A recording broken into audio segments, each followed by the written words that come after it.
Take care of the kids for me. What do you mean, take care of them? Yosef said it so casually, but would I have accepted it if nothing had happened? I'm still not sure. Yosef was supposed to be on a business trip, but apparently, he got into an accident at his destination. I received a call and went to St. Helena, known for a resort. The sudden increase in business trips, happening several times a month, was suspicious. And an employee of a copier company getting into a traffic accident in a touristic place? Something was definitely up. While I was at the hospital thinking about all this, I ran into my sister, Emily. Why was Emily here? And why was she in this place with Yosef? Even in this clearly cornered situation, he thought he could still cover it up. It was infuriating. Did he think I would just let this slide? I have strong allies, so Yosef can't escape without consequences. He should face reality and reconsider his future actions. My name is Ivy. I'm a 33-year-old preschool teacher. After graduating from a community college in the state, I started working at a fairly large town's preschool. Being a preschool teacher is more challenging than I thought, but being around the always smiling children somehow cleanses my heart. However, since I'm always dealing with children at work, sometimes I crave conversations with adults. Even when I want to have age-appropriate conversations with adults, I look around and see dozens of children. There are a few fellow teachers, but in front of the children, we are always just teachers. Work is busy, and it's hard to find time to catch up with friends from college. I don't have time to make friends with shared hobbies either, so I'm always Mississippi Sanders when interacting with others. I interact and connect as a teacher, not as an adult in an adult conversation. At my workplace, the preschool, I am just a teacher and nothing more.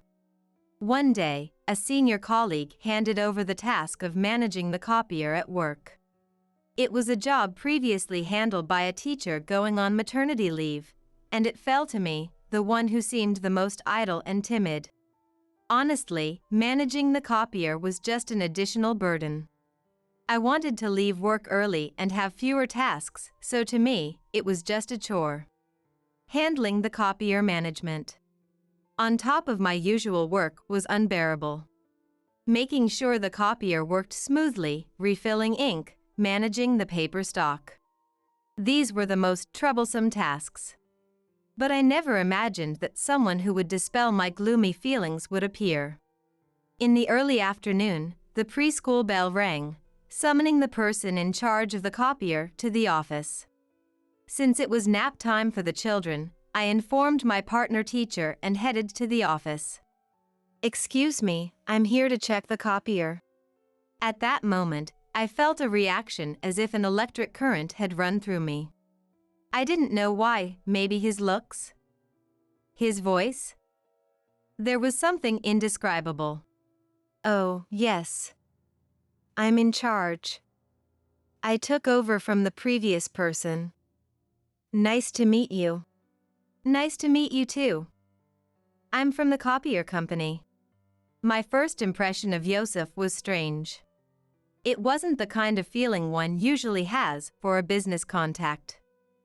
It was oddly familiar. "Oh, the girl from the morning. But you wouldn't know me.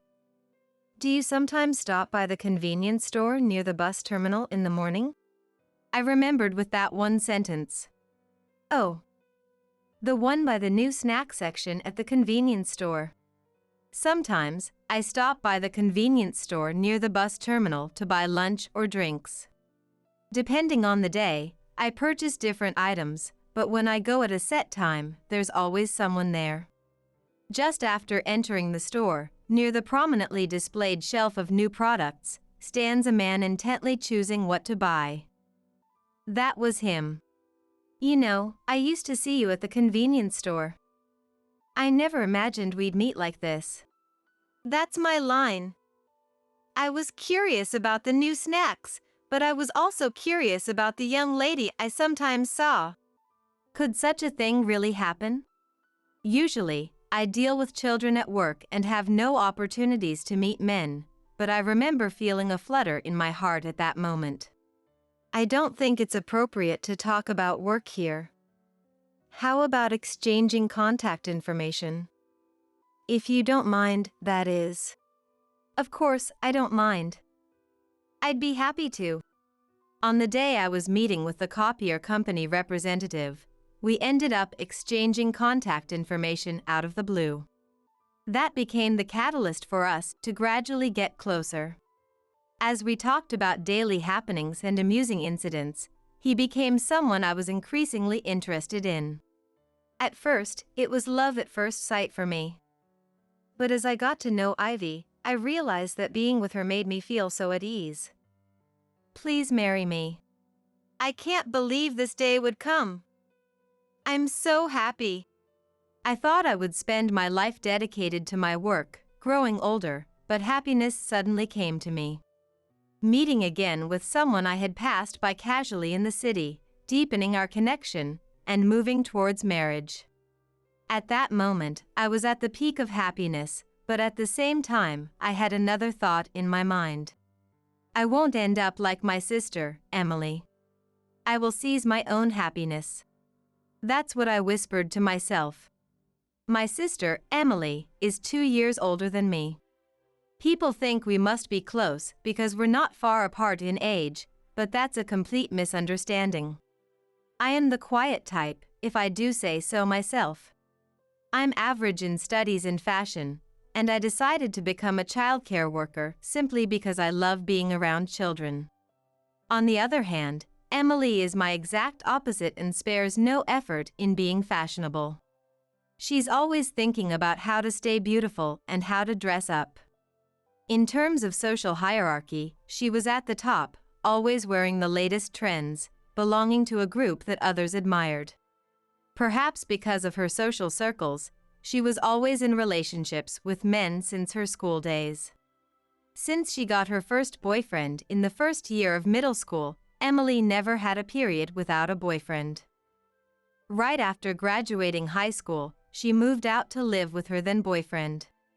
Eventually, she settled down at 25 because she had a daughter, but soon got divorced. We're connected on social media, so I occasionally check if she's doing well. She continues to post photos of herself all dressed up, but they leave me feeling a sense of emptiness. More than being a mother, she can't stand not being number one. Just like in her childhood, her surface is decorated like a facade. It's not about showing others how happy I am. I believed that weaving a life filled with true happiness with Yosef was what mattered. Right after getting married, I was happy. I loved coming home to the person I adored, eating dinner together, and spending peaceful evenings. Sharing what happened that day and laughing together felt irreplaceable. However, at some point, Yosef's words started to bother me. It was because Yosef began commenting on my appearance and behavior. He seemed like the type who wanted to control people according to his own wishes, constantly meddling in things. At first, I tried not to let it bother me, but there are things one simply cannot endure. Hey, Ivy, don't you ever wear makeup? Oh, this? As a daycare worker, it tends to come off while taking care of the kids or playing with them, so I don't wear much. But showing up to work like that isn't right, is it? Is it really that strange? I've always dressed like this. That day, I was wearing a hoodie and jeans. Since I commute by bike to the daycare, I prioritize ease of movement and change into my work clothes before starting my shift, so there's no real problem. I've always commuted in this style. Most working women in their 30s don't go out in such casual clothes. It's like you're in loungewear. Really? I've always dressed like this, but why are you bringing it up now? He often complains about my clothes and belongings. Starting with my bag and outfit, he also criticizes my hairstyle and makeup, saying they're not feminine or appropriate for a working adult. Once, when we went out for lunch and stopped by a bookstore downtown, He picked up a women's magazine and said, "Hey, why don't you ever dress like this, Ivy?" It was a magazine targeting office ladies, with glamorous headlines and decorations on the cover. Winning dresses to catch his eye this summer, perfect $300 outfit for a summertime date, honestly, things far removed from my interests. Sorry, but I'm not really into this kind of thing. I don't wear such outfits for work, and they don't suit me. Oh, I see. So you have no intention of dressing to please me. With that, he became sulky. It's been 6 months since we got married, and just when he started saying strange things, he would suddenly get moody. I didn't understand what he wanted or was thinking. Since that day, our relationship has been somewhat strained. We only talk when necessary, with no room for enjoyable chats or lighthearted jokes. It feels like there's a cold breeze blowing between us. We haven't had a major argument, nor do I remember saying anything that warranted an apology. At this point, I can't pinpoint what caused the rift in our relationship. If there was a past argument or issue, we could work to resolve it, but honestly, I have no idea. If I had to guess, it might be because I refused to wear the clothes he wanted me to. Is that it? But since we live together, sharing the same space and time, there are moments when we can casually talk if the mood aligns. Just as a TV program about infidelity came on, we were watching together. The usual commentators and hosts were debating the definition of cheating and where the line between acceptable and unacceptable lies. Of course, I think cheating is absolutely unacceptable. I've even broken up with a past boyfriend because of his infidelity. Given that I don't tolerate cheating even in a dating relationship, I believe it's even less acceptable in a marriage to secretly engage with someone of the opposite sex. Casually, I brought up the topic with him. "Hey, this TV show is talking about cheating." "Yeah, well, everyone's got their own take on what love is." "Love takes different forms, that's true." Then Yosef started talking like a machine gun, as if trying to convince me. "I mean, seriously? A marriage certificate, just one piece of paper, and you're not allowed to love anyone else ever again? Isn't that weird? I'm just saying, what's wrong with some freedom in love?" Frankly, Yosef's words didn't sound like those of a married person. It felt like there was something hidden behind them. He might have had a reason for saying something so out of character. After all, is Yosef the type of person who wants to continue pursuing romantic interests even after getting married? And love isn't determined by the institution of marriage, but by the depth of your feelings, right? No matter how married you are, if you don't truly love the person, it's kind of pointless, isn't it? Hearing him say something like that made me wonder what marriage meant to him, and more than anything, it cast a shadow over my heart. It felt as if those words were directed at me, and I couldn't bring myself to look Yosef in the eyes. How could I have fallen for someone who could say something so unbelievable without changing his expression? Maybe I wasn't thinking straight back then. No matter how many days passed, his words kept bothering me. He's not the kind of person who would joke about something like that, and that's what made it even more perplexing. I felt a strange mix of confusion and a desire to know the truth. Was there a way to find out more? I flipped through a few pages of my work files while pondering. Yes, maybe I could ask that person. One day, Yosef came home without looking at me and said this right away. "Oh, I'm going on a business trip starting tomorrow." "What? Another trip? You were gone for about 3 days last week too, right?" Ignoring my surprise, he remained indifferent. "It can't be helped.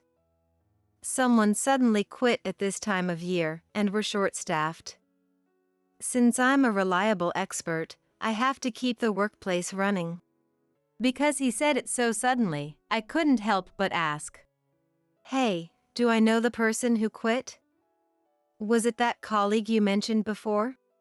Yosef used to tell me about things that happened at work and funny stories, so I knew some of the people he talked about frequently. I asked casually, but Yosef's expression hardened. What? Does it matter? Does it have anything to do with you, Ivy? No, it doesn't. It's just a casual conversation. Then Yosef, clearly annoyed, cut the conversation short and went to the bathroom. Recently, it feels like his business trips have been increasing. It's been 3 years since we got married, and there haven't been any notable changes like department transfers or promotions. He hasn't mentioned anything like that, not even once. But suddenly, his business trips became more frequent. Once a month turned into twice, then 3 times. Now, there are weeks when he's away twice, sometimes he's gone for the entire week. The next day, before going to work, Yosef said something to me. This trip is for an important client, so don't even think about contacting me. What, really? Telling me not to contact him no matter what seemed really serious. Got it? If my phone rings and I get distracted during a crucial meeting, it'll be your fault. Do you think you can handle being responsible if we lose a $10 million contract? He left, and I watched his back as he headed to work. I got ready to go to my own workplace. As usual, I put on a hoodie and jeans and rode my beloved bike. After working at my job and finishing my tasks, I took a break. There was a TV on in the break room, showing a report about a traffic accident. I was chatting with a coworker about the dangers of traffic accidents when my phone rang. I usually don't carry my phone with me at work, but I had it with me in the break room, so I noticed the call right away. The phone call was from an unknown number, and I answered it curiously, only to find it was from the police. They were informing me that Yosef had been in a car accident. He had seemed fine just a few days ago, and now he was in an accident. I couldn't believe it, but I pulled myself together to listen to what they had to say. Unfortunately, he had been seriously injured in the accident and was being taken to the hospital. They told me he hadn't regained consciousness yet and that I needed to come immediately. I quickly asked for the location of the accident and the name of the hospital where he was taken. But as I asked for the name, a question arose in my mind. The police station was in St. Helena, a well-known resort area. Does he go on business trips to such places too? That thought crossed my mind briefly. But anyway, I needed to get to him as soon as possible. We can talk about everything else later. I talked to my boss, left work early, and took some time off to rush to Yosef's side. However, before heading to Yosef, there was something I had to do first. I made a call to a certain place. Soon, they told me they would send the documents to my home. When I arrived at the hospital, he was lying in bed. It took him 5 days after the accident to finally regain consciousness. The doctor told me that he had collided head-on with a truck, suffering significant injuries, and as a result, he was paralyzed on one side of his body. No way. Yosef, it can't be true. Sorry, but please take care of the 2 of us. I couldn't help but wonder. Take care of the 2 of you? What on earth was he talking about? It didn't seem like a joke given the situation, so I asked. Sorry, who do you mean by the 2 of you? Yosef had a momentary look of realization, as if he had slipped up.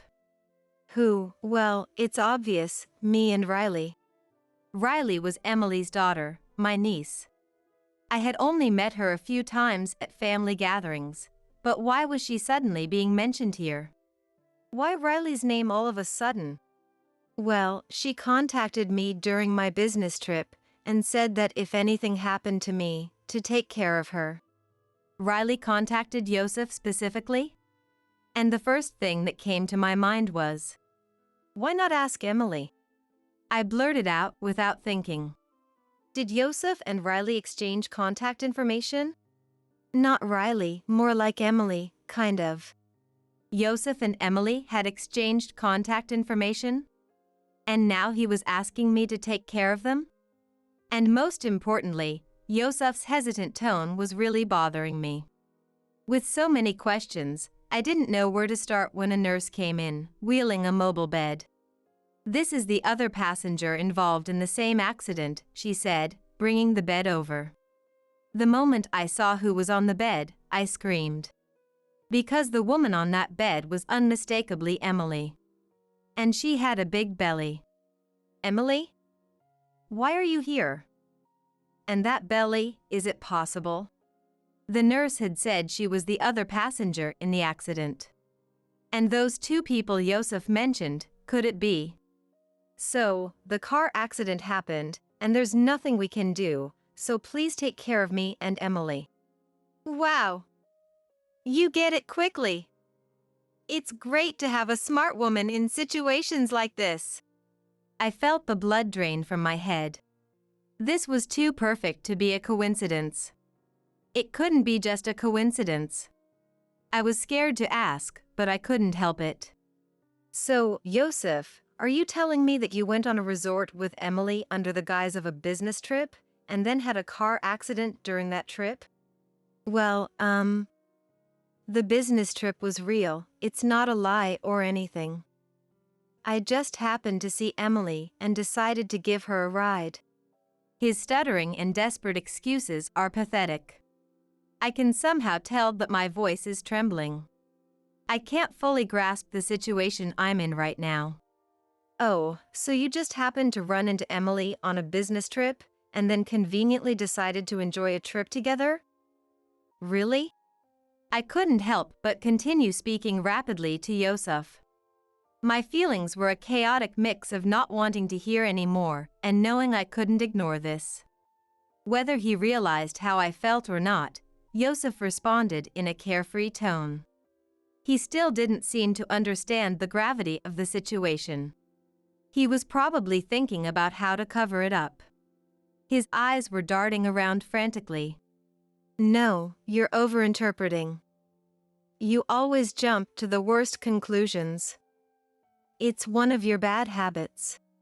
I saw this as my chance and confronted him with the truth. "Yosef, this was a fake business trip, wasn't it? Just a cover for a romantic getaway with Emily." "I would never fake a business trip. I'm a well-respected and busy man. I don't have time for fake trips." He still thought he could talk his way out of this, believing that shouting would erase the truth. "So, you didn't fake the business trip? Do you think yelling at me will make the CEO believe you?" Yosef prioritizes his job and his reputation above all else. He works solely for the praise and recognition from his superiors. Just mentioning the CEO's name made him falter. When I said the CEO's name, he seemed momentarily scared. "Huh? CEO? What does the CEO have to do with this? If you really didn't do anything wrong, you should be able to explain everything to the CEO." "Well, if you can." Yosef sneered and responded. "Ivy, you have no experience in corporate life. The CEO wouldn't get involved in a regular employee's business trip. It's embarrassing that you don't know that. Say whatever you want. By the way, I have a letter from the CEO for you." As soon as he saw the envelope with the company logo, he suddenly seemed excited. "This finally means my achievements are recognized. All these years working from the bottom up, enduring as a regular employee for over 15 years, it was worth it." "Oh, so you're getting a promotion?" I couldn't help but ask, barely holding back laughter at Yosef's confident assumption. "Of course. My peers have been getting promoted, and I've been waiting my turn for 10 long years. It's been tough, but hard work pays off. Give me the letter." He genuinely seemed to think it was a promotion letter. "Here you go. Take your time and read it." I handed him the envelope, and he snatched it, slamming it down on the hospital table. He looked at it intently with a tense expression. He slowly tore open the envelope with the company logo. As he unfolded the paper, his previously excited demeanor froze. A dismissal notice. Termination for cause? Why me? The envelope was indeed from the CEO of the company Yosef worked for. Look, there are more documents in the envelope. Maybe you'll understand if you read them. Shut up. Damn it. He angrily turned the envelope upside down, shaking out all the contents. The documents fell haphazardly onto the table, with a few scattering onto the floor. It's about the issues with the submitted receipts and the business trip routes. Do you recognize these documents? No way. There's no way. In fact, I had contacted the CEO of Yosef's company right after the accident and had them check everything, including the company mobile phone's GPS and the expense receipts. The CEO himself had been suspicious of Yosef's actions. I am grateful to the CEO for taking proactive steps because it was a call from an employee's wife. Thanks to the CEO's own involvement, we were able to gather solid evidence in an instant that Yosef couldn't overturn by himself. No matter how much he struggled, it was undeniable that Yosef had made a fictitious business trip and misused company expenses. It seems like the CEO has been keeping a close eye on Yosef as well. As expected, the CEO has been thoroughly watching you. Shut up! Shut up! It's already over. Your usual tricks and lies won't work anymore. How much did you know? How much? I already knew you were going to be fired. In fact, right after I asked them to start the investigation, the CEO had informed me that they were planning to fire him. However, considering Yosef's long service at the company, they also said they would accept his voluntary resignation. Being fired for cause. Hey, what am I supposed to do now? Oh, but Ivy, you're a childcare worker, so it's fine for you, right? Fine for me? What do you mean? I asked Yosef, who had a self-satisfied expression on his face. Because you have qualifications, you can work anywhere anytime. I do have a childcare qualification, but I'll be a stay-at-home dad and take care of Emily and Riley. Nowadays, you can ask for help from volunteers or helpers for childcare. And during that time, Ivy will work. Isn't that a great idea? I was disgusted by his terrible speech, delivered with flared nostrils. His unbelievably selfish statements made a mix of exasperation and anger well up inside me. Who would lend you a hand? You and the volunteers. I couldn't understand his belief that he could still rely on someone for help. Living while helping each other is essential, but it's clear that he only thought about getting help one-sidedly. It's not wrong to rely on someone, but living a life where you're constantly thinking about getting help from others is beyond me. I didn't go through the trouble of getting a childcare qualification to support a cheating, dishonest person. I'm not working to live with someone like that. I handed Yosef the business card of the lawyer I had already hired and told him, "We're getting a divorce. I'll be getting compensation from the divorce trial. For anything else, go through the lawyer." Huh? Demanding compensation from a paralyzed person, are you a devil? Do you know what you're doing? I sighed in exasperation and said, "Do you know what you're doing?" I should ask you the same question. If you think back on what you've done, maybe you'll understand. You married me because you loved me, right? The vows in sickness and in health, was that a lie?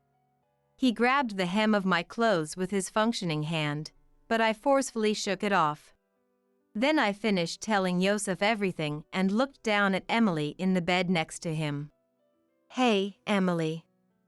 You've always needed to be number one, haven't you? Even with me, your own sister. Emily's face momentarily showed a hint of fear, but she quickly returned to her usual expression. That's right. I can't stand that Quiet Ivy got married successfully. I was supposed to marry a rich man first. Marry a rich man? I asked without thinking. That's right. The guy I dated right after high school was into gambling and never worked. Then I dated Riley's dad, who had a low salary, and we lived in an apartment forever. I can't take it anymore. Emily cried, but her words were completely selfish. You're always thinking about what others can do for you. I'm a woman. My job is to be beautiful, to be a shining jewel by my husband's side. Well, Yosef may not be that good-looking, but he works for a well-known company, and I thought his salary might be good. She said this while glaring at me. It's because you didn't break up with him quickly that we had to hide and be together in secret, and that's why the accident happened. Emily glanced back and forth between Yosef and me. So, you're saying it's my fault? Isn't it? What else? You chose your partners yourself. And using someone's income as a reason to go after another woman's husband is just not right. I felt my head starting to ache from talking to these two any longer, so I decided to cut it short. Besides, staying in the hospital room too long would be a nuisance. I was amazed at how easily these lines came out, like something from a drama. The sheer absurdity of her words left me speechless for a moment. We'll discuss the rest through lawyers, Emily. For now, here's a lump sum for compensation. That's all I'll say. What? Compensation? For someone who's paralyzed? You sound just like Yosef. It's laughable. It's unfortunate that you're paralyzed, but you were on a cheating trip, weren't you? It's your own fault. Emily reacted strongly to my words. You brought this on yourself. I muttered under my breath that it wasn't my fault, watching her face gradually turn pale, wondering how far she would go to avoid responsibility. In the end, Yosef and I got divorced. I had hired a lawyer who specialized in divorce cases, and we managed to get a higher settlement than usual from Yosef and Emily. I heard that after quitting his job, Yosef has been drifting from place to place. Emily, having tried to take her sister's husband, was disowned by her family and has been wandering with no place to go. She had found temporary support at a facility for people with disabilities, but all she did was complain, saying things like, "This isn't the kind of work I should be doing and I can't stand these tedious tasks." Not only was she unproductive, but she was also a nuisance to other users, leading to her being banned from the facility. Without access to welfare services or job placements, she has been surviving on the bare minimum disability insurance. As for Emily's child, Riley, I contacted Riley's dad, who gladly took him in. During the divorce, there was a custody battle, but Emily's fixed idea that a child should be with their mom and the mediator's decision resulted in her getting custody. I was a bit worried about Riley, so I was relieved when he was taken in by his dad. I felt that Riley could never truly be happy staying with Emily, so this was a comfort. I continue to work at the daycare, living my usual life. Regarding the settlement, Yosef's share was paid by his family, while Emily took out a loan to pay her part. Even though I received more money than I had expected, the happy days when I knew nothing are gone forever. With that, I can only move forward. No matter how much I look back, I can't return to those days, so I must move on. Maybe quitting my job and traveling to a foreign country I've never been to might be a good idea. With all these thoughts running through my mind, I spend my days. That's right. No matter how much you try to inconvenience us, there's no way you'll cause any damage with your own funds. We don't need poor people from the bottom of the social ladder. I let out a sigh and proceed with the final confirmation. I'm going to close your bank account, okay? Go ahead. The condescending tone in their voice is unmistakable. I'm disgusted by the way they're clearly looking down on us with disdain. I think to myself that it's time to teach a little lesson to those who judge others based on their upbringing and background. With that thought in mind, I smile calmly. My name is Jennifer. I'm a 29-year-old company employee. Currently, I'm living a peaceful life with my mother while working. My father passed away from an illness when I was young. His chronic condition took a turn for the worse at a relatively young age. My father, who had his hands in various businesses, was always busy with work, leaving early in the morning and coming home late at night. Despite that, he cherished his family, and I have vivid memories of him playing with me on his days off. My mother and I were initially shocked when he passed away. However, my mother made sure to spend quality time with me so that I wouldn't feel lonely. Fortunately, when my father's illness was discovered, he had made sure to set aside enough funds for us to live on, even involving his own father. Thanks to that, I was able to attend university, and both my paternal and maternal grandparents were incredibly supportive of us. Especially my paternal grandparents, who lived nearby, doted on me whenever my mother was at work or away. Even now, I visit both sets of grandparents during special occasions and spend time with them. It's thanks to the support of so many people that I am where I am today. To repay the kindness of those who helped me, I took the entrance exams for a national university and landed a job at a major corporation. Originally, I had considered working at the bank where my father was supposed to take over, but my grandfather Thomas told me, "Do what you love. The bank has already been entrusted to someone else, so don't worry about it." So, I've been pursuing my passion ever since. Perhaps it's because I grew up in a fulfilling home environment where I could fully immerse myself in my hobbies, but I had absolutely no interest in romance. However, I've reached the age where most of my peers are married, and many of my friends have already tied the knot and had children.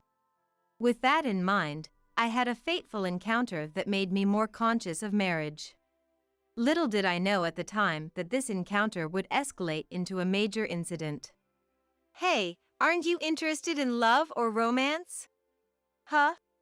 It all started with a single comment from Karen, a friend from work. She and I have been close since we started working together as colleagues. You know, I have an acquaintance who's having trouble finding a partner. He's got a pretty good educational background and is handsome too. Jennifer, you've got a great academic record yourself, so I thought maybe you two might hit it off. I've been thinking for a while now that it's such a waste for someone so impressive as you to be single. There are even a few guys at the office who'd love to date you. Karen has a wide social circle and always shares stories about various people. She lives with her boyfriend, whom she met through a friend's introduction, and they seem blissfully happy together. She's quite concerned about the fact that I never talk about my love life. I had confided in her about marriage before, so I decided to take her up on the offer. A few days later, I found myself meeting James, the guy Karen had introduced me to. We agreed to meet at a cafe. As I waited nervously, a man approached me and asked, "Are you Jennifer?" "Yes, nice to meet you. You must be James, right?" "Yeah. Thanks for coming today." James looked at me with a blank expression. His eyes scanned me from head to toe. It felt like he was appraising me, and it made me a bit uncomfortable. He promptly sat down across from me and started talking. "So, Jennifer, what do you do for work?" "I work in sales at a company. I've always enjoyed interacting with people and putting my ideas to good use, so I chose a career in sales. It's a rewarding job, and I especially love the moment when a customer makes a purchase based on my recommendation and tells me with a smile that they're happy with it. What's the name of your company? I tell him the name, feeling a bit puzzled by his question. Upon hearing my response, James nods in acknowledgement and finally cracks a smile. Although, it's more of a self-satisfied expression than a genuine smile, and it didn't leave a good impression on me. The company I work for is a relatively large corporation. Our business performance is strong, and I believe our products are well trusted in the market. Since James had asked me a question, I decided to return the favor and ask him one as well. So, James, what kind of work do you do? James answered my question with a boastful tone. I work at a bank and I'm a department manager there. Our bank is huge and the work is quite complex. It's not something just anyone can do. But my dad is the president of the bank and I'm the heir, so I'm on a different level than regular folks to begin with. His words left me with an unsettling feeling in my chest. I had expected a normal response, but his oddly sharp way of speaking made me uncomfortable. The bank James worked for was indeed a major one. I actually knew about the bank for a certain reason, but I never imagined James held a managerial position there, so I was surprised. That's impressive. Your bank is a big one, isn't it? I deliberately complimented James. There was no need to be rude, and I didn't think we'd meet again in the future anyway, so I figured it was better than giving him a cold attitude. Perhaps pleased by the compliment, James showed a happy expression and continued boasting about himself. Honestly, listening to him talk was painful. He occasionally listened to what I had to say, but ultimately, he always steered the conversation back to himself. And he said some unbelievable things about the fact that I didn't have a boyfriend. You know, I'm quite popular with women. But the ones who approach me are always from the wrong family background or education level. I thought the problem might be his personality, but at this point, I was relieved, thinking I wouldn't have to meet him again after turning down my friend's offer. However, as time passed, James made a suggestion with a satisfied look on his face. I'd love to meet your parents, Jennifer.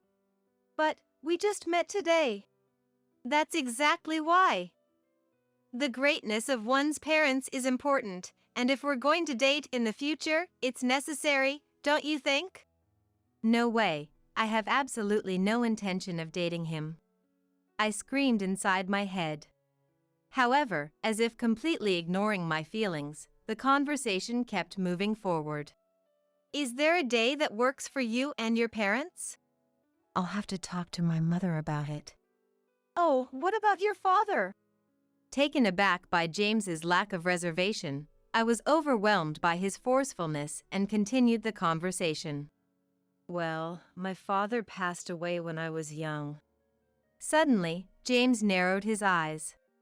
As I waited for his response, he simply said, "I see," and fell silent with a pensive look on his face. Then, let me know when you find a date that works. I'll adjust my schedule to fit yours. Thanks. Shall we get going? Without waiting for my reply, James stood up from his seat. It felt like I was talking to someone from a foreign country with whom I couldn't communicate. Although I honestly didn't want to see him again, I couldn't refuse now that he had my contact information and brought up meeting our parents.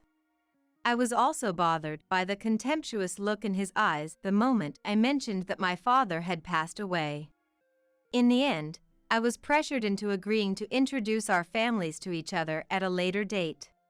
When I explained the situation to my mother, Emily, she gave a wry smile and said, Maybe he was just nervous because he hasn't had a good encounter until now? Even if he was nervous, the way he spoke was strange. But his parents are coming too, right? If you feel it's not working out, you can just decline. I'll go with you, so don't worry. Thanks, Mom.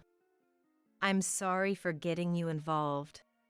As I apologized with a guilty conscience, my mother laughed cheerfully. It's okay. It's not your fault. Besides, I'm curious about the bank he works for, so let's see how it goes. And so, James and I made plans to meet up along with our families. At the time, I never imagined that James had set up this meeting to do what he did.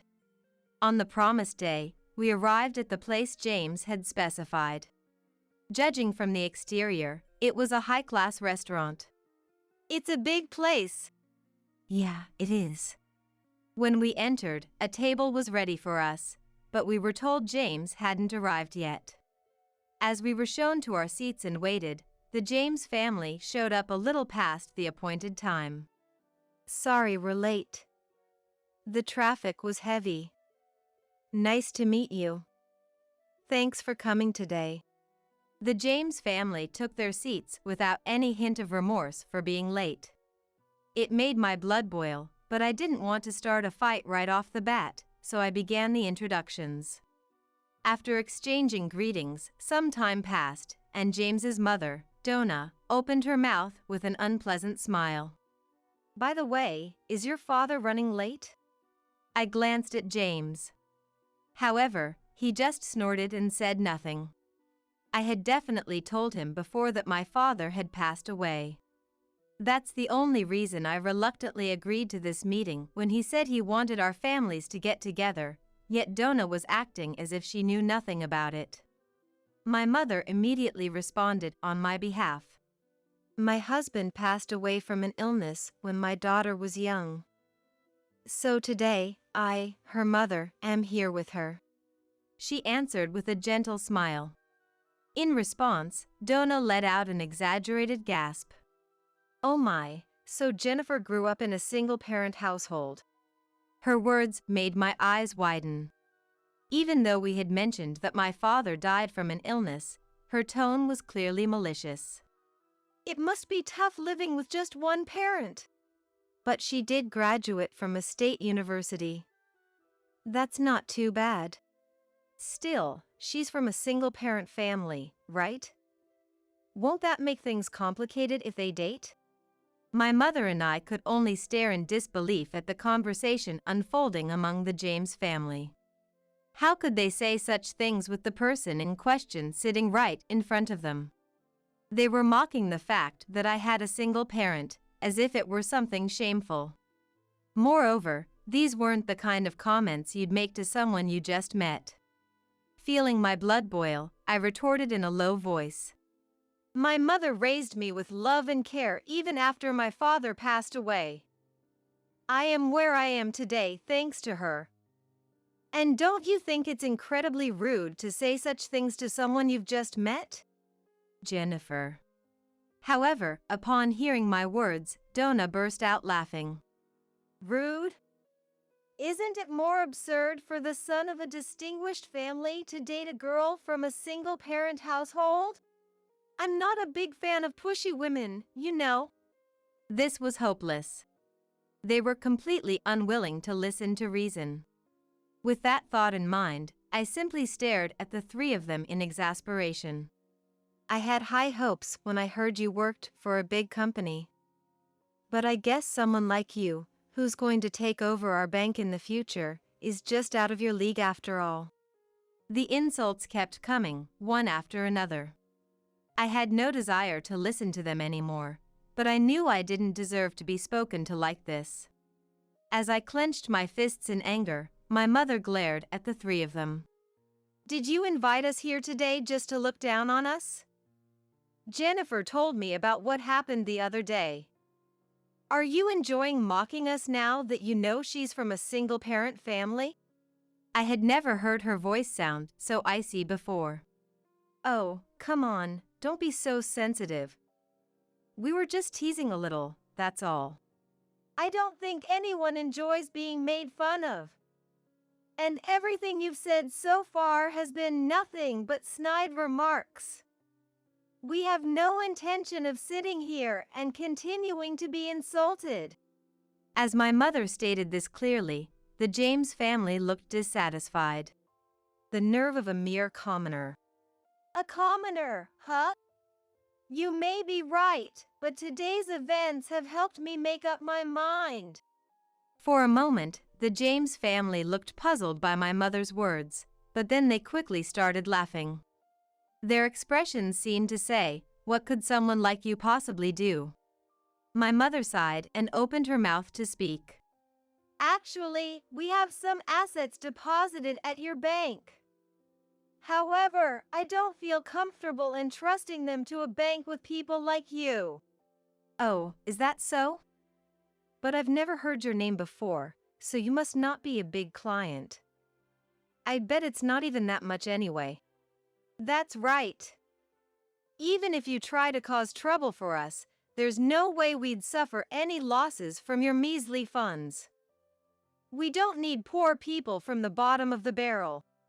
My mother had given them one last chance, but they squandered it. I couldn't believe it. However, they were incapable of realizing that and continued to disparage us. I also sighed and proceeded with the final confirmation. I'll be closing our bank account. Be my guest. Their tone was mocking. The James family stared at us with clear contempt. I thought to myself that it was time to punish those who judge others based on their upbringing.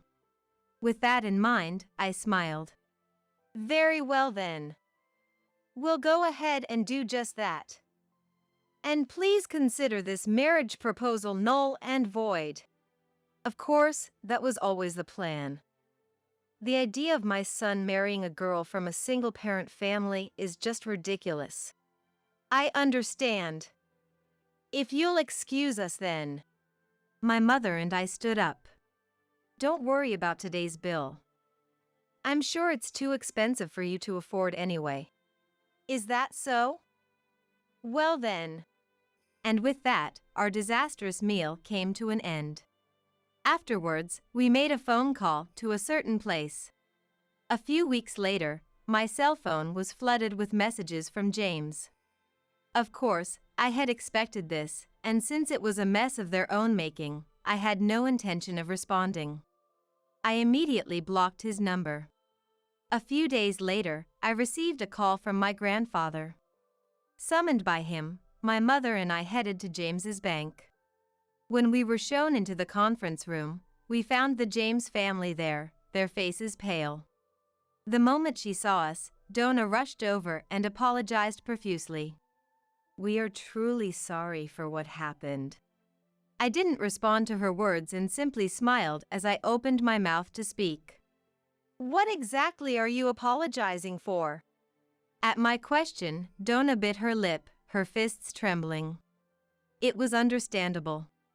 There were far too many things she needed to apologize for. She knew this, which was why she likely felt frustrated. The reason things had come to this point was because of what I had said that day about closing our bank account. Of course, our personal account didn't have a particularly large balance. Closing it wouldn't cause much damage. But it was different with my grandfather. He had been managing my father's inheritance for us at James's bank. And he also had his own account there. If we were to close all the accounts, including my grandfather's and my father's inheritance, the total amount would be around $700 million. In other words, the moment they mocked us, the decision to close the accounts was made. Moreover, my grandfather was the former chairman of this bank. My father was supposed to take over the bank, but he passed away at a young age, so the position was handed over to William. I didn't know. I had no idea you were related to the former chairman. William pleaded in a frightened voice, as if making excuses. But that didn't matter. Even if he hadn't known, it didn't change the fact that he had been prejudiced against someone's family background. That was what had led to this situation, so it was his own fault. Are you saying you would have treated me differently if you had known I was related to the chairman? Hey! Don't talk to my dad like that. It's your fault for not telling us from the start that your grandfather was the former chairman. I have no obligation to tell a stranger like you about that. And besides, weren't you the one who kept pushing the conversation forward on your own? Have you forgotten how much you mocked me? Unable to retort to my words, James narrowed his eyes in frustration. When you found out I was from a single-parent family, all three of you insulted me, remember? When I said I didn't feel comfortable keeping my money in a bank with people like you and wanted to close my account, you told me to go ahead. We simply did as you said. But to go this far over something so trivial? It may seem trivial to you, but have you ever considered how it feels to have your family insulted? Silence fell over the room. Donna was trembling with a hopeless expression on her face, and William hung his head. But James still seemed unable to accept the situation. His entire face was filled with dissatisfaction. And here I thought I was doing you a favor by even talking to you, but you just got carried away. James showed no signs of remorse. The moment he let those words slip out, the door to the conference room opened. There stood my grandfather. Seeing my grandfather's stern expression, William and Donna turned even paler and froze in place. Only James glared at me. Jennifer and her mother gave you a chance to reflect on your actions, yet in the end, you only think of yourselves. That's not true. This woman. Watch your mouth. If you say another word, you'll find yourself in an even more miserable position than you are now. Silenced by my grandfather's words, James once again glared at me. Then, as if he had reached his breaking point, he shouted, But who would have thought that someone from a single-parent family would be related to the former chairman? And yet, you came to the meeting knowing I was the future chairman just to mock me. James, be quiet. My grandfather sternly reprimanded James, who was getting agitated. James seemed to falter a bit under his gaze. The future chairman, huh? My grandfather turned his attention to William. Under his stare, William shrank back even further. I can understand wanting your son to take over. But now that I know he holds such views, it's impossible for me to let you continue as chairman. But over something like this. William tried to argue back, but lowered his hips again under my grandfather's piercing gaze. Do you still not understand that thinking it's just something like this is the root of the problem? That being said, I am retired now. I'll leave the judgment to the board members. If you have anything to say it to them. I have recorded both your statements from the other day and our conversation now. Don't forget that this voice recorder will serve as evidence.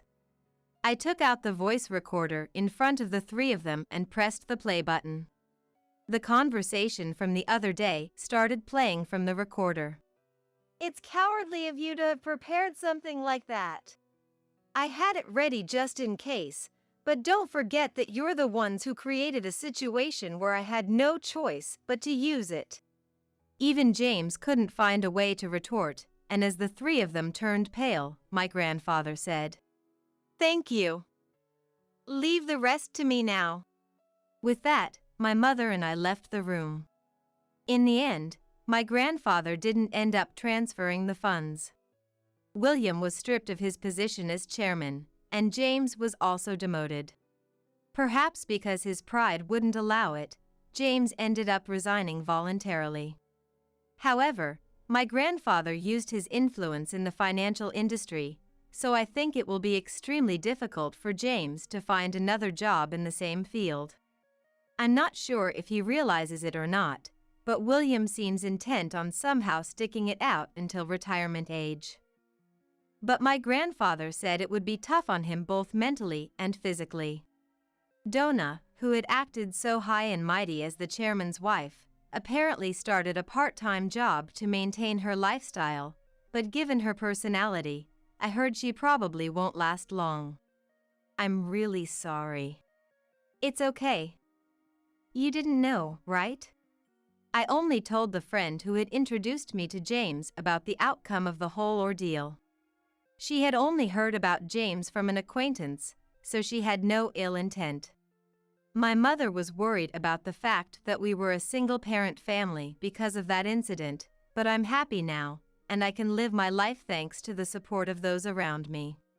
When I told her that, she laughed and said, "Thank you." After my grandfather had taken care of everything, he smiled and said, "Come visit us at home again soon."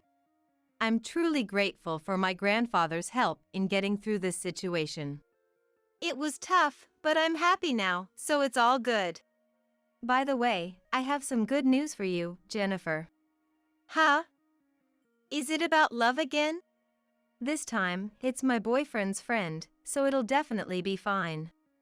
I'm not interested in romance for a while, but I'm satisfied with my life now. I want to continue living while cherishing the people who support me. And someday, I hope to meet someone who I'm compatible with. You're the housekeeper, so you do all the cooking, cleaning, and nursing. If you don't like it, get a divorce and get out. Brian made it clear that I was his housekeeper. So that was your plan all along. I'm free labor, a housekeeper. On top of that, I'm also expected to look after your mother, Sarah. Of course, we got married, and you're my wife. You're not cut out for it if you don't like it. Pack your bags and leave, I can divorce you anytime. It must have been his final warning. Brian said it with a nasty smirk. Listen, I'm an elite from a prestigious company. You're only just getting by with that pathetic business, thanks to me. Remember that. All right, then. I whispered, and it seemed to reach Brian. As long as you understand. Remember, do as I say. Without responding, I turned my back on Brian and muttered quietly again. Then consider yourself fired. What? As a result of my actions, my elite husband. My name is Helen. 30 years old. I own a restaurant. People say it's impressive to be an owner at this young age, but the place was originally my father's, and I just took over. The chef, who's been with us since my father's time, is the one who actually cooks in the kitchen, preserving the flavors that have been cherished since its establishment. With the help of such longtime staff, I've somehow managed to keep the restaurant running. I'm still in the learning process. I took over the restaurant at the age of 22, right after graduating from college.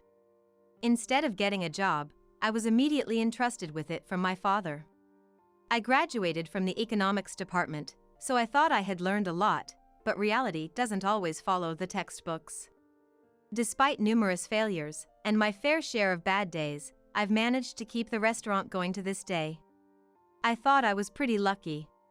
About 5 years after I took over the restaurant, a man started coming regularly.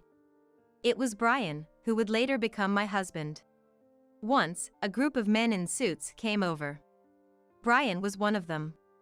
He said that he liked the food, and started coming as a regular customer. Brian and his colleagues were employees of a major food manufacturer, and they said they were visiting various restaurants for research. I've had my eye on this restaurant for a while, but I usually go to the bigger ones in town, or in the suburbs, so I always pass this place by. Oh, I understand. It's kind of in the middle of nowhere. As I said that, Brian laughed sheepishly. I remember thinking he seemed honest and rather nice. My restaurant is indeed in such an odd location. But the taste is so good that many people have fallen in love with it and have been coming back for decades. It's delicious, I've become quite the fan. Brian confessed. True to his word, Brian became a regular customer and started talking a lot with me, the owner. Brian graduated from a top university and worked at a renowned company. He was the epitome of an elite. I had never been close to someone like that before. Not only was Brian brilliant at what he did, but he also had good looks. He was tall and slender with a well-defined face. Undoubtedly, he was the type who would be popular. Brian was 7 years older than me, so he was 34 at the time. I assumed he was married due to his age, but he laughed and said he was single. I've been living a life of work, work, and more work, and before I know it, I'm at this age. How silly of me. His easygoing manner, humorous conversation, and gentle tone made it seem like he wasn't an elite. Before I knew it, I had fallen for Brian. It was probably unrequited love. In his eyes, I was just the restaurant owner, and he was a regular patron. But then, out of the blue, he proposed to me. Helen, would you consider being in a relationship with me, with marriage in mind? I couldn't believe it. My heart was pounding. Could such a wonderful person really have feelings for me? It felt like a dream. Like Prince Charming had come for me. I felt like the protagonist of a fairy tale, and intoxicated by that dream, I accepted. A year later, I married Brian. But this fairy tale didn't end with, and they lived happily ever after. After we got married, the next chapter of the story turned into something much darker, like a picture book painted over completely in black. Hey, you're my wife now. You understand what that means, right? Brian said this soon after we started living together as a married couple. Yes, we got married, so I'm your wife now. I could only respond with confusion to his sudden change in tone. Then Brian suddenly raised his voice. What kind of a response is that? I'm your husband, so you should address me with more respect. A wife should respect and honor her husband. Don't you even know that? I was too shocked to respond right away. What had happened? It was as if the Brian I knew had been replaced by someone else. A transformation from a prince to a tyrant. I wondered what kind of a witch had cast such a spell. Listen, I'm an elite, you know that, right? You have to become a wife worthy of me. Prepare yourself for the training I'm going to give you. From that day on, I was constantly ordered around by Brian. First, Brian demanded perfect housekeeping from me. Make sure the house is immaculate, ready for anyone to come over at any time. That's a housewife's job. Don't you dare embarrass me. My family ran a restaurant, so honestly, our house was never in a pristine state. My father was busy in the kitchen, and my mother was helping out too. There was no way we could manage perfect housekeeping. My parents did their best, tidying up and cleaning whenever they spotted a mess, but running a restaurant while raising me was overwhelming. My grandparents on my father's side lived far away, but my grandparents on my mother's side looked after me during particularly busy hours. That was how we managed to get by. I can't do that. I mean, I have my restaurant to take care of. Don't make excuses before even trying. You don't even want to make any effort. I managed to put the conversation to rest at the time by saying that I would try, but when I actually started, I realized that it was impossible. Look, I have the restaurant to handle, so can't we hire someone for the housework? It wasn't like I was saying I wouldn't do any housework at all. I just wanted to hire a housekeeper to make up for what I couldn't manage, but Brian didn't like the idea. Why should we waste money like that? The best thing about a housewife is that she's free labor. I was shocked by his words. Free labor, is that how Brian saw me? It became crystal clear at that moment. That little restaurant of yours, who knows when it'll go under? You're lucky you found someone like me to support you. Be grateful and serve me well.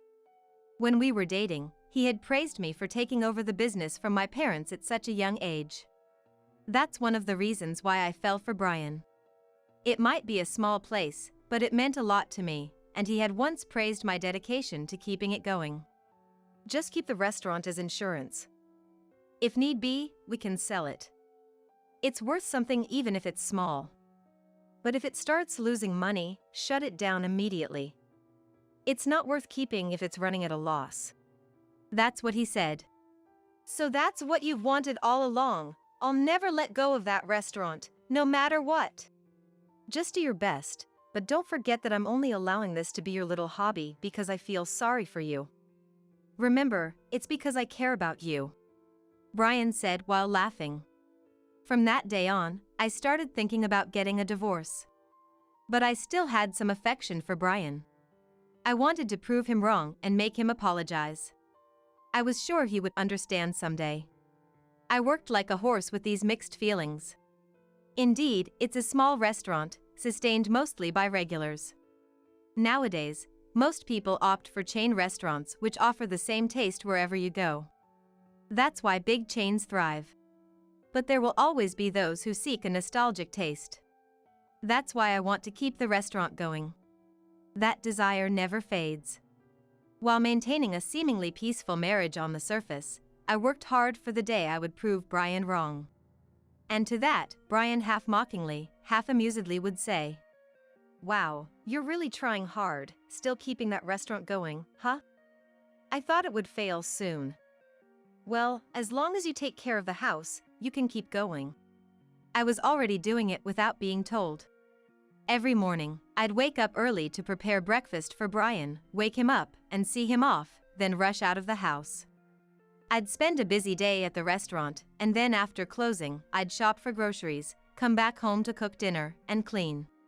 When Brian returned, I'd serve him dinner, get ready for a shower, do the laundry, prepare for the next day, and take care of anything else left to do. I was cutting back on sleep, scheduling every day tightly to manage everything without wasting a moment. "If the house ever gets messy, I'll make you close down the restaurant immediately and sell it." Brian was probably waiting for that day. I could feel it. Perhaps he married me intending to have a housewife with assets who provides housekeeping services for free. Back then, I was infatuated with Brian. He knew that and thought I'd never stand up to him. That's probably why he chose me. It surprised me how much you dedicate yourself to the restaurant. I thought once we got married, you'd only have eyes for me. I feel betrayed," Brian said one day. I thought I was the one being betrayed. I had believed he understood me when he chose me. I wanted to say that, but I swallowed my words. And then things got worse. "My mother has fractured a bone and is hospitalized. Sarah." Brian's parents live in the neighboring state. I don't want to say this, but like Brian's true colors, they are not the most pleasant people. Brian is our pride and joy. A graduate from a top university, working at a leading company, an elite man. You've been chosen by Brian, so you should be grateful and serve us well. Helen doesn't realize her luck. Someone married to our son, Brian, should be greeting us in a fancy cocktail dress and a bottle of decent wine. That's right. It's just as I expected. A daughter of a restaurant owner must be poorly educated. That was the first thing they said to me when we met. Not only were they rude to me, but they insulted my parents too. I was about to say something back when my anger got the better of me, but Brian intervened to settle the matter, so I decided to keep my mouth shut for the moment. "Come now, Helen is still young. It's understandable that she lacks in certain areas. Think of it as having a potential to grow." I should have realized the true nature of this family at that point, but back then, I was convinced that Brian was protecting me, and that he was on my side. After that, my in-laws continued to make snide remarks every time something happened. "I can't believe Brian married a restaurant owner's daughter." Right, someone like Brian could have married a daughter of a CEO or an executive. Think about that, Helen. Be a good daughter-in-law to us. My in-laws seemed to think that only those working in big corporations like Brian were successful, and anyone in other professions, especially the service industry, were second-class citizens. But even so, Sarah's injury is unfortunate. I'd have to at least pay her a visit. But then Brian said something shocking. "It's a femur fracture. She'll need hospitalization and rehabilitation for a while after surgery. Can you look after her?" Wait, but aren't hospitals still enforcing visitation restrictions? I can maybe visit or bring something, but looking after her might not be allowed, right? Who said anything about the hospital? I mean, after my mother is discharged and comes to live with us. It took me a moment to understand what he meant. As I was silently pondering, Brian dropped the bombshell. "Don't be dense. Once my mother is discharged, she's moving in with us, along with my father." What? You have a problem with that? Of course, it was a problem. Even the thought of living alone with Brian was unbearable, let alone with his parents too. I can't take care of Sarah, I said firmly. I have my restaurant to run. It's impossible. Professional care would be best for her. Why should we pay for that when you're here? Then, close down the restaurant. Sell it and use that money for the family. Brian made an outrageous demand. I won't sell the restaurant. And I won't take care of Sarah.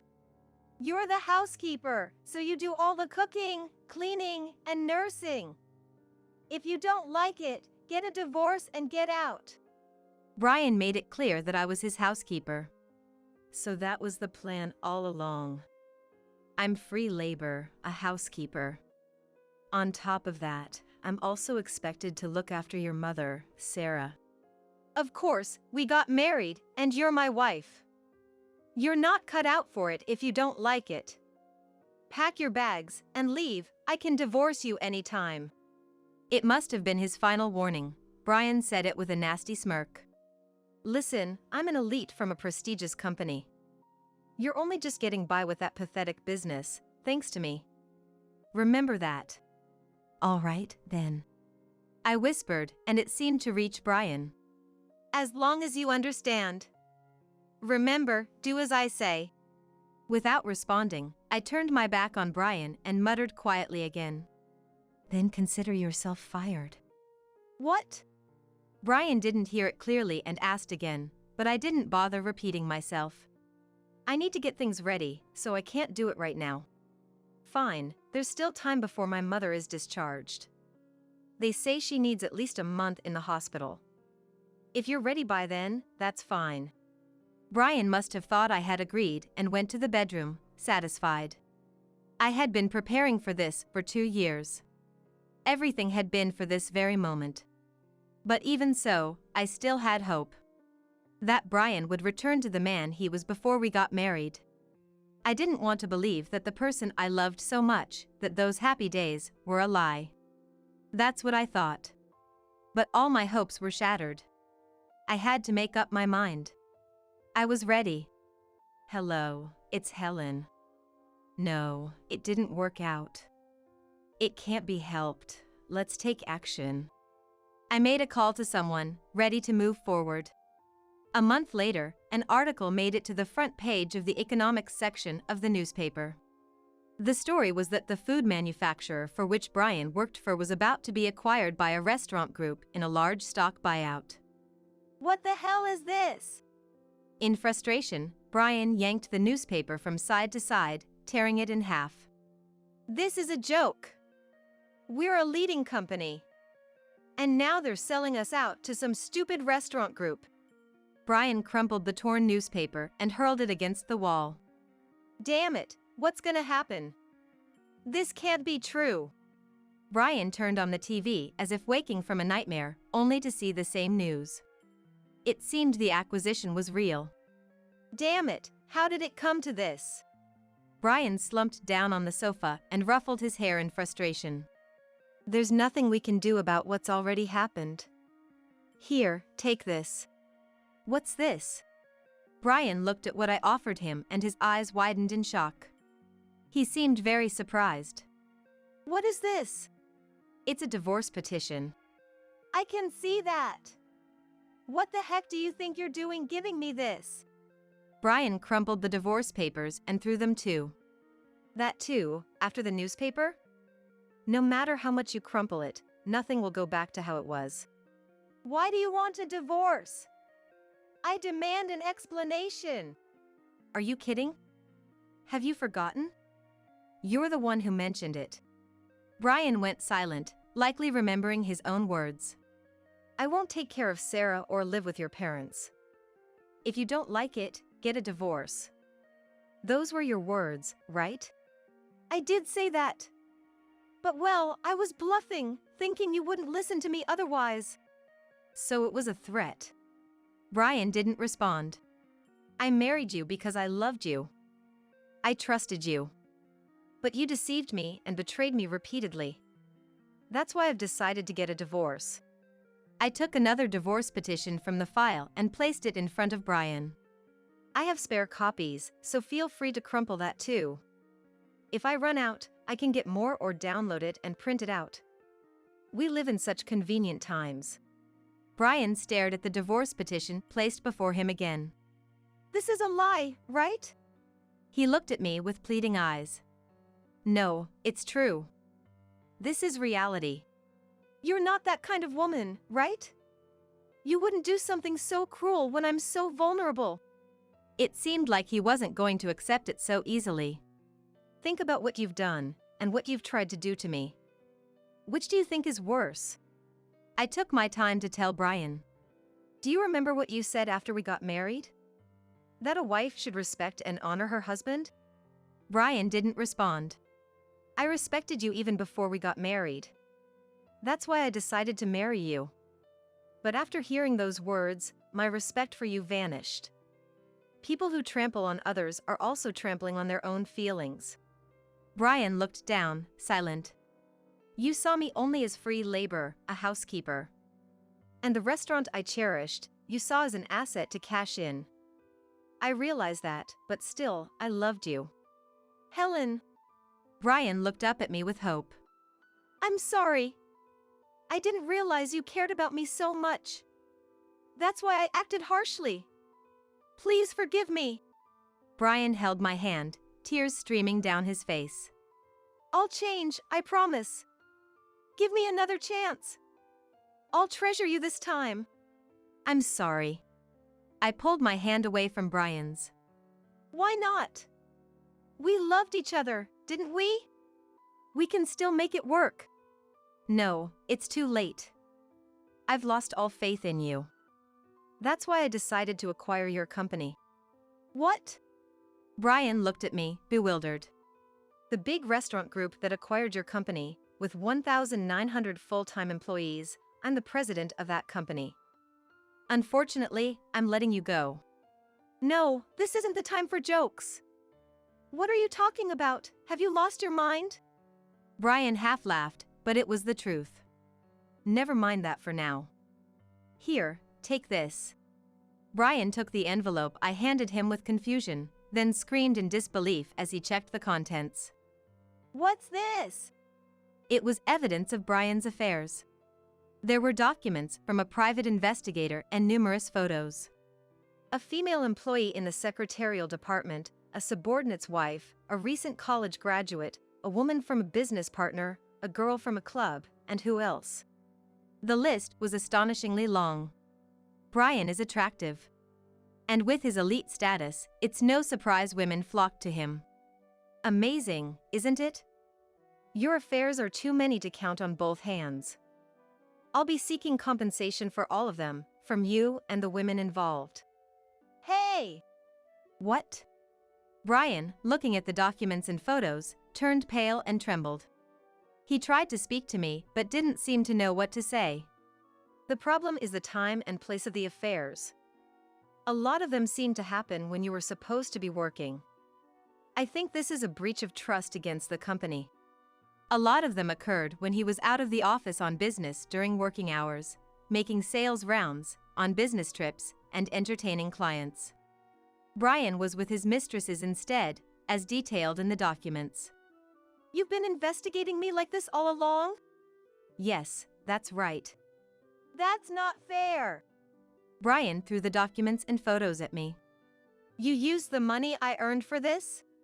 No, not a single dollar of your money was used. Liar. You don't have that kind of money. Brian, being an elite, had a high salary. He saw me as free housekeeping labor, but he did contribute financially to the household. You know I'm the owner of a restaurant, right? Yeah, that near bankrupt one. Just a hobby, isn't it? Owner, huh? Ridiculous. It's true that if you look at the finances alone, the restaurant doesn't seem that prosperous. But there's more to it. I told Brian the whole truth. That restaurant was for gathering information. I was researching the current trends, what sells, and things like that.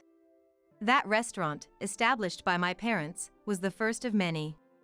Now, it's a major chain with locations not just in America, but abroad too. The company that acquired Brian's workplace was the parent company of that restaurant chain. This must be a lie. It is not a lie. The location of the original restaurant was ideal for market research. The first restaurant thrived mainly due to my father's skills. But the reason we could expand was due to understanding customer preferences. You never talked about your family business like this before.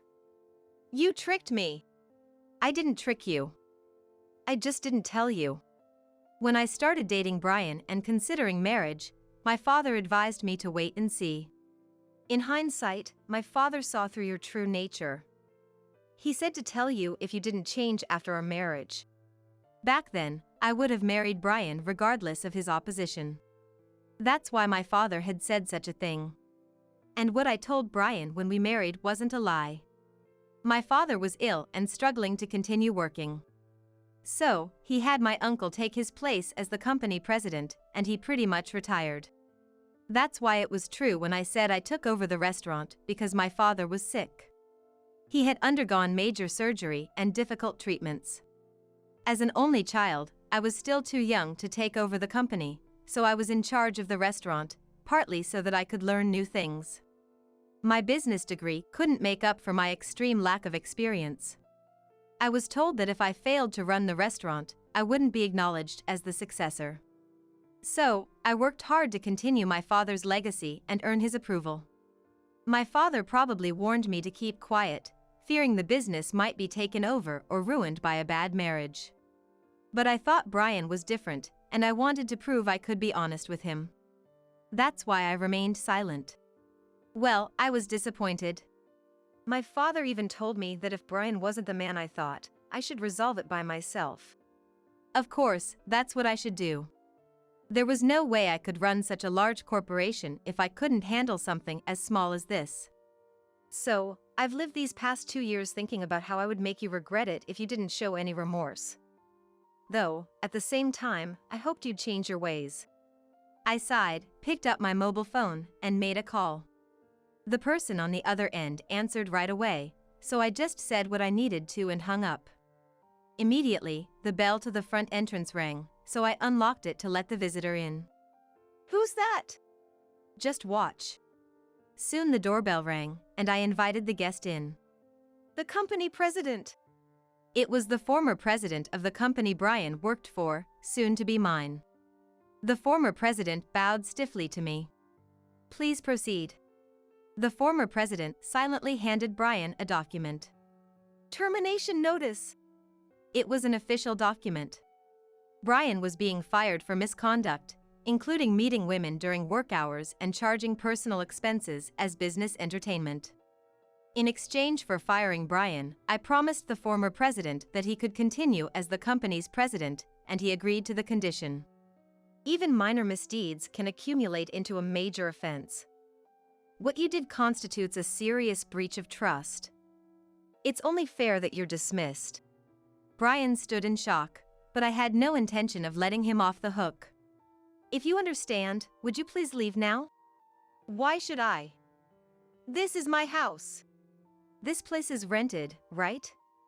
The landlord says you can't stay here anymore. He doesn't want to rent it to you. Brian looked completely confused. I decided to elaborate further. I bought this apartment.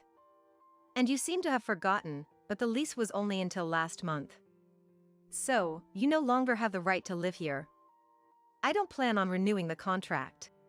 Brian was speechless. We'll have to decide on asset division and who gets which furniture, but for now, I don't want to see your face. Could you go back to your parents' house? Sarah is about to be discharged from the hospital, isn't she? Sarah was scheduled to be discharged in a few days after a month-long stay in the hospital. Go back and prepare for Sarah's return. We'll communicate through our attorneys about what comes next. Please take him with you. I handed Brian over to the former company president. If you come back, I'll report you for trespassing. Even though we're not officially divorced yet, if the landlord says no, it's a no.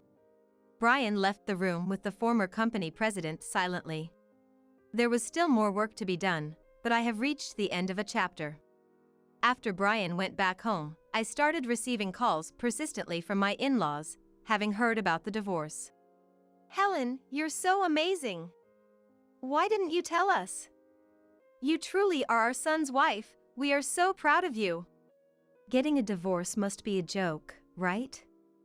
Helen, you loved Brian so much. Can't you forgive a fling or two? That's just men being men. At first, they were arrogant, but when they realized my resolve to get a divorce was firm, they resorted to threats. You got Brian fired. What are you going to do about that? We'll demand compensation. What you did is unthinkable for our son's wife. Hiring a detective to investigate your husband's behavior, imagine how it would affect your reputation if it gets out. When I confidently told them to go ahead with claiming compensation and leaking information about me, they finally shifted to begging. Helen, I'm really sorry. It felt like you took Brian away from me, and I acted spitefully. Please understand. What are we supposed to do if you leave us? I apologize if I upset you. So, please forgive Brian.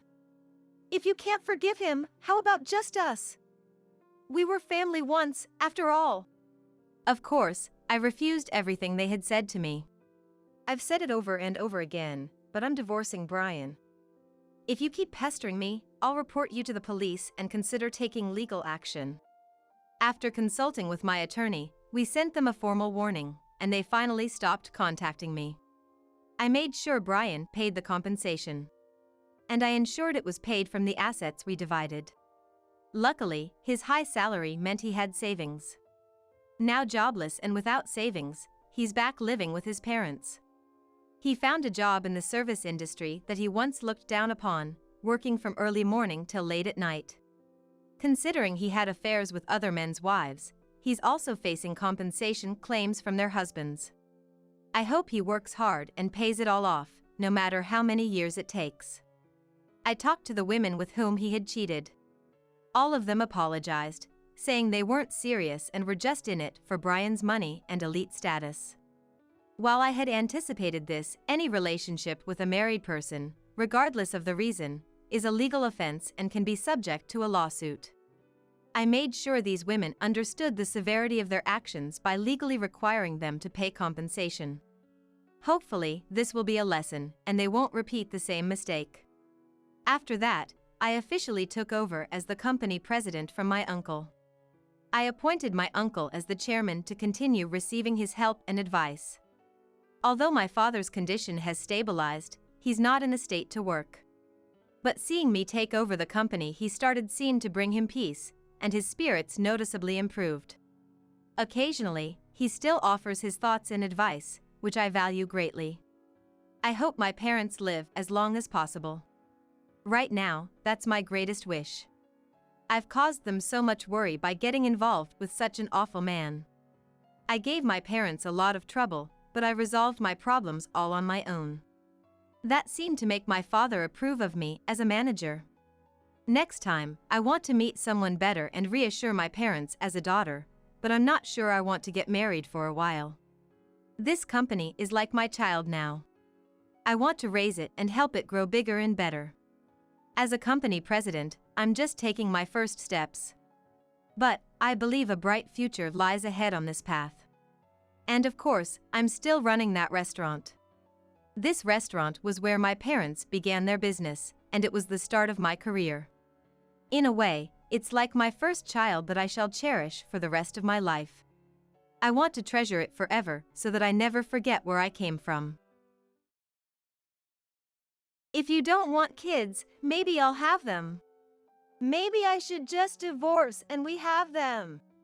Suddenly, the word divorce popped up at an oddly serene dinner table. My heart skipped a beat, and I inadvertently stopped what I was doing. But I quickly lifted my head and faced the two of them again. All right, we're getting a divorce, then. Huh? Despite being the ones to bring it up, both looked surprised at my response. Seeing their reaction, I immediately backtracked on the divorce talk. Right, of course. You're obviously joking. Osamand laughed, relieved. Next to him, Carly covered her mouth with her hand, chuckling along. But the truth is, I do want a divorce. However, I haven't gathered enough evidence yet. I'm far from ready to make a move. I want to set things straight with Osamand and others, but only when everything is in order. This conversation only made me more determined than before. Yeah, just kidding. I joined in on Osamand's laughter, making sure not to let on that I'm serious about wanting a divorce. My name is Lena. I'm 27. I used to work in an office at a design company, but after getting married, I quit my job to become a housewife. My husband's name is Osamand. We met at a party I was invited to by a friend. I've never been good at socializing. On days off, I'd stay in, and even on work days, I'd skip out on drinking parties and outings, preferring to spend time alone. Because of that lifestyle, it's no surprise I hadn't had a boyfriend in a while. All my friends and juniors were either married or in relationships. It made me anxious whenever the topic of boyfriends or husbands came up. I felt the pressure to find someone soon, when this opportunity came from a friend. My friend was surprised I took up the invitation. Wow, I invited you without expecting much. I know I'm the one that invited you, but did something happen? Nothing really. Just had a change of heart. I'm getting to that age where I should find a boyfriend and start thinking about the future. I shared my thoughts without holding anything back. Then, I see. You've had a change of heart. I'm glad I invited you, my friend said, laughing. On the day of the party, I went to the bar, which was the venue, with my friend, and a few people were already there, chatting and having a good time. She easily joined the group, but I couldn't.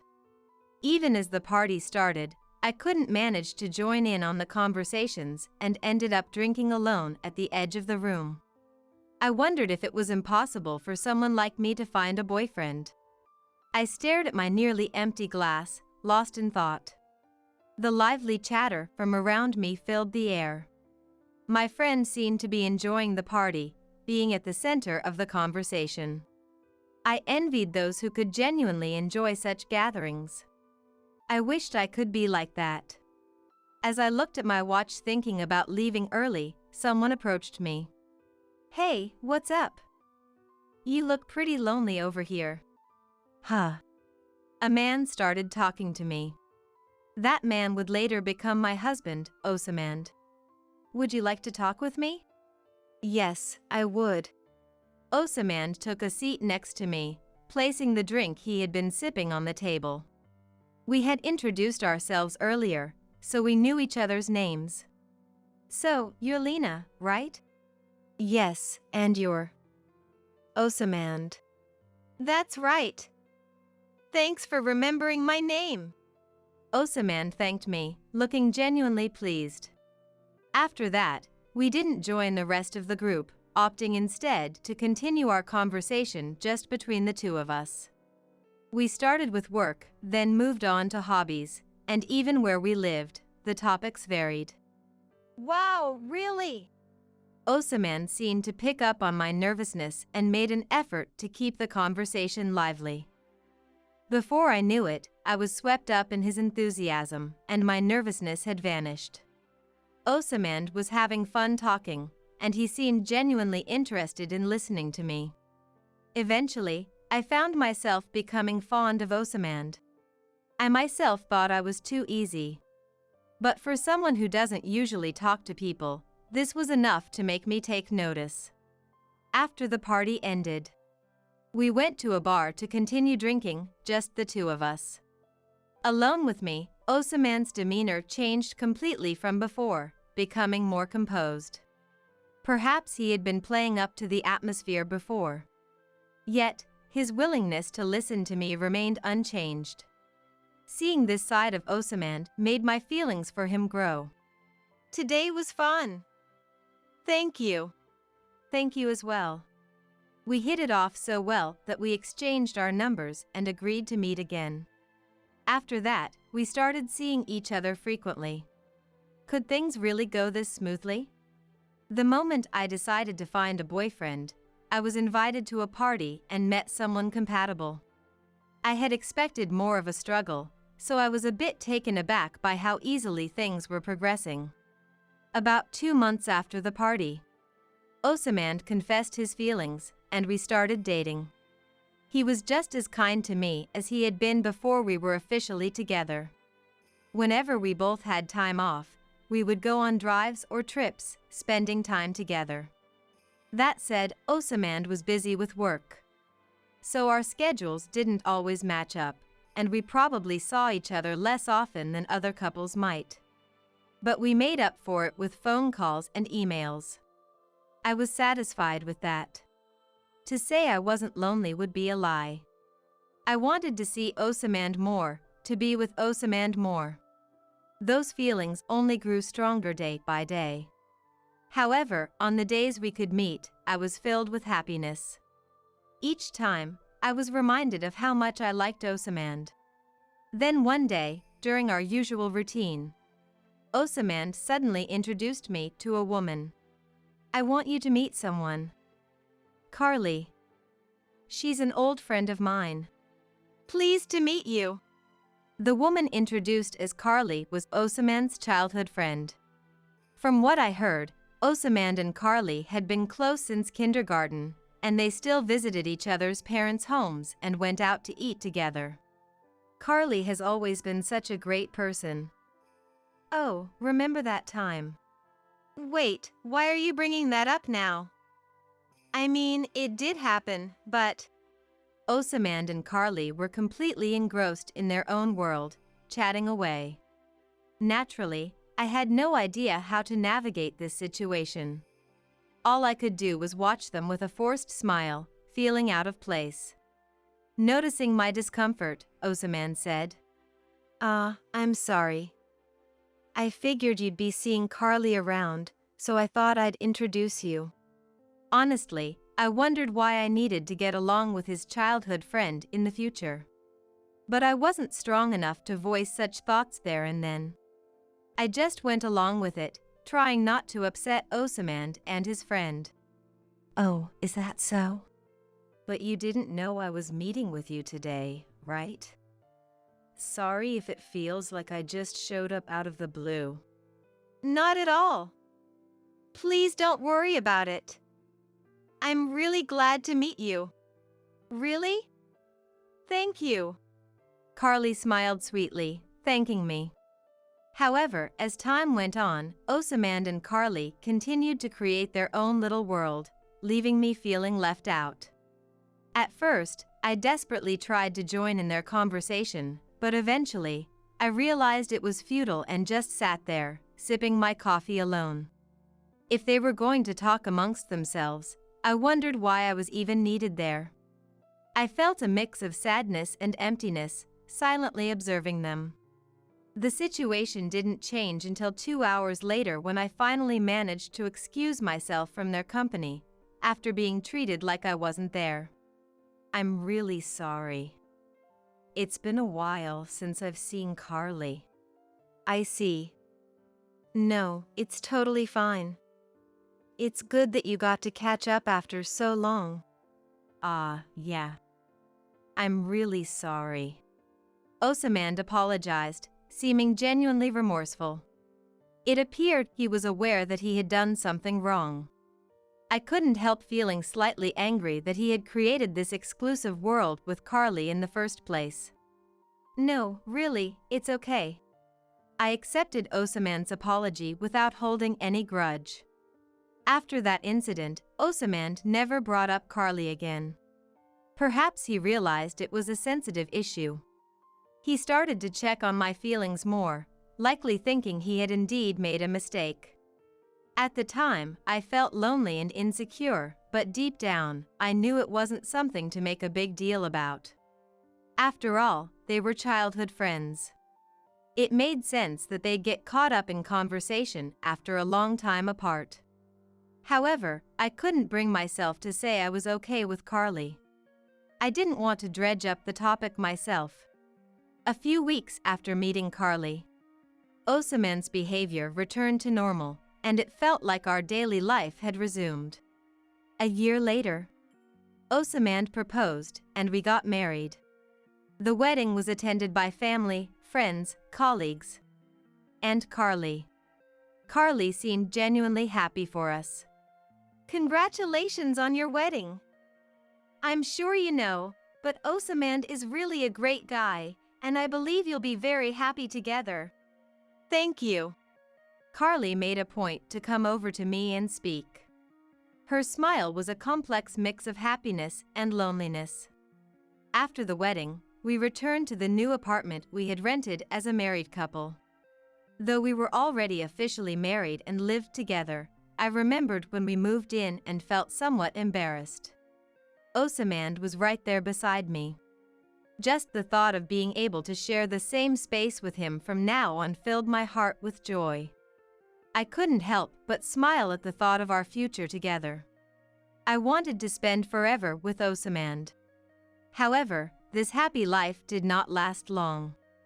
Even after marriage, Osaman was still busy with work, but he made sure to spend as much time with me as possible. Except for when he had work dinners or special occasions, he would always come home before the date changed, and despite being tired himself, he would offer kind words to me as I did the housework. He was with me all weekend, taking me on trips and shopping. It might have seemed ordinary, but I felt truly happy with just that. But then, suddenly, a certain person started to intrude on our lives, significantly changing our routine. It was during a weekend shopping trip in town with Osaman. I spotted a familiar figure. It was Carly. She had seen us two and hurried over with a happy expression. Hey, Osaman, Lena. Carly. What a coincidence. As I was about to greet her, Osaman casually reached out and tousled Carly's hair. Hey, Osaman. You're messing up my hair. Sorry. I just can't help it when I see you. I understood that they were close, but seeing them like this pained my heart. Osaman didn't seem to think it was a big deal, and Carly didn't seem to mind. They started talking without paying any attention to me, reigniting a sense of emptiness within me. I didn't know what to do, so I just looked at nearby products and thought vaguely about where to go next. Despite being able to see me, Carly continued to talk to Osaman without any concern. The conversation lasted about 10 minutes before ending. Sorry. I didn't realize you two were on a date today. My bad. It's fine. Right, Lena? Yeah, it's fine. Unable to deny it, I pretended not to mind. Since that day, Carly began to appear more frequently wherever Osaman and I went out together. I thought it was a coincidence the first 2 times, but after it kept happening, I couldn't help but think they were arranging it behind my back. Whenever they met, they acted as if it were a chance encounter. Wow. What a coincidence. That became their routine phrase. Once, I gathered the courage to ask, are you two in touch? Seeing each other so often when we're out, it seems unlikely to be just coincidence. However, they wouldn't admit it. No, it's just a coincidence. Right, Carly? Yeah. Just a coincidence. Happened to be, right? They laughed it off together. But their expressions seemed almost mocking. They would hold hands or touch each other's cheeks every time they met. Their level of physical affection seemed excessive. Despite being told they had always been this way, claiming it was normal for childhood friends, something about it didn't sit right with me. Wait, should we stop holding hands? Lena looks mad. Sorry, Lena. But Carly is really just an old friend. There's absolutely nothing weird between us, so don't worry, okay? Hey, what's that supposed to mean? Well, it's not like I like you or anything. After Carly's comment, Osamand cheerfully placed his hand on her head again. Despite my anger, Osamand continued his physical affection with Carly.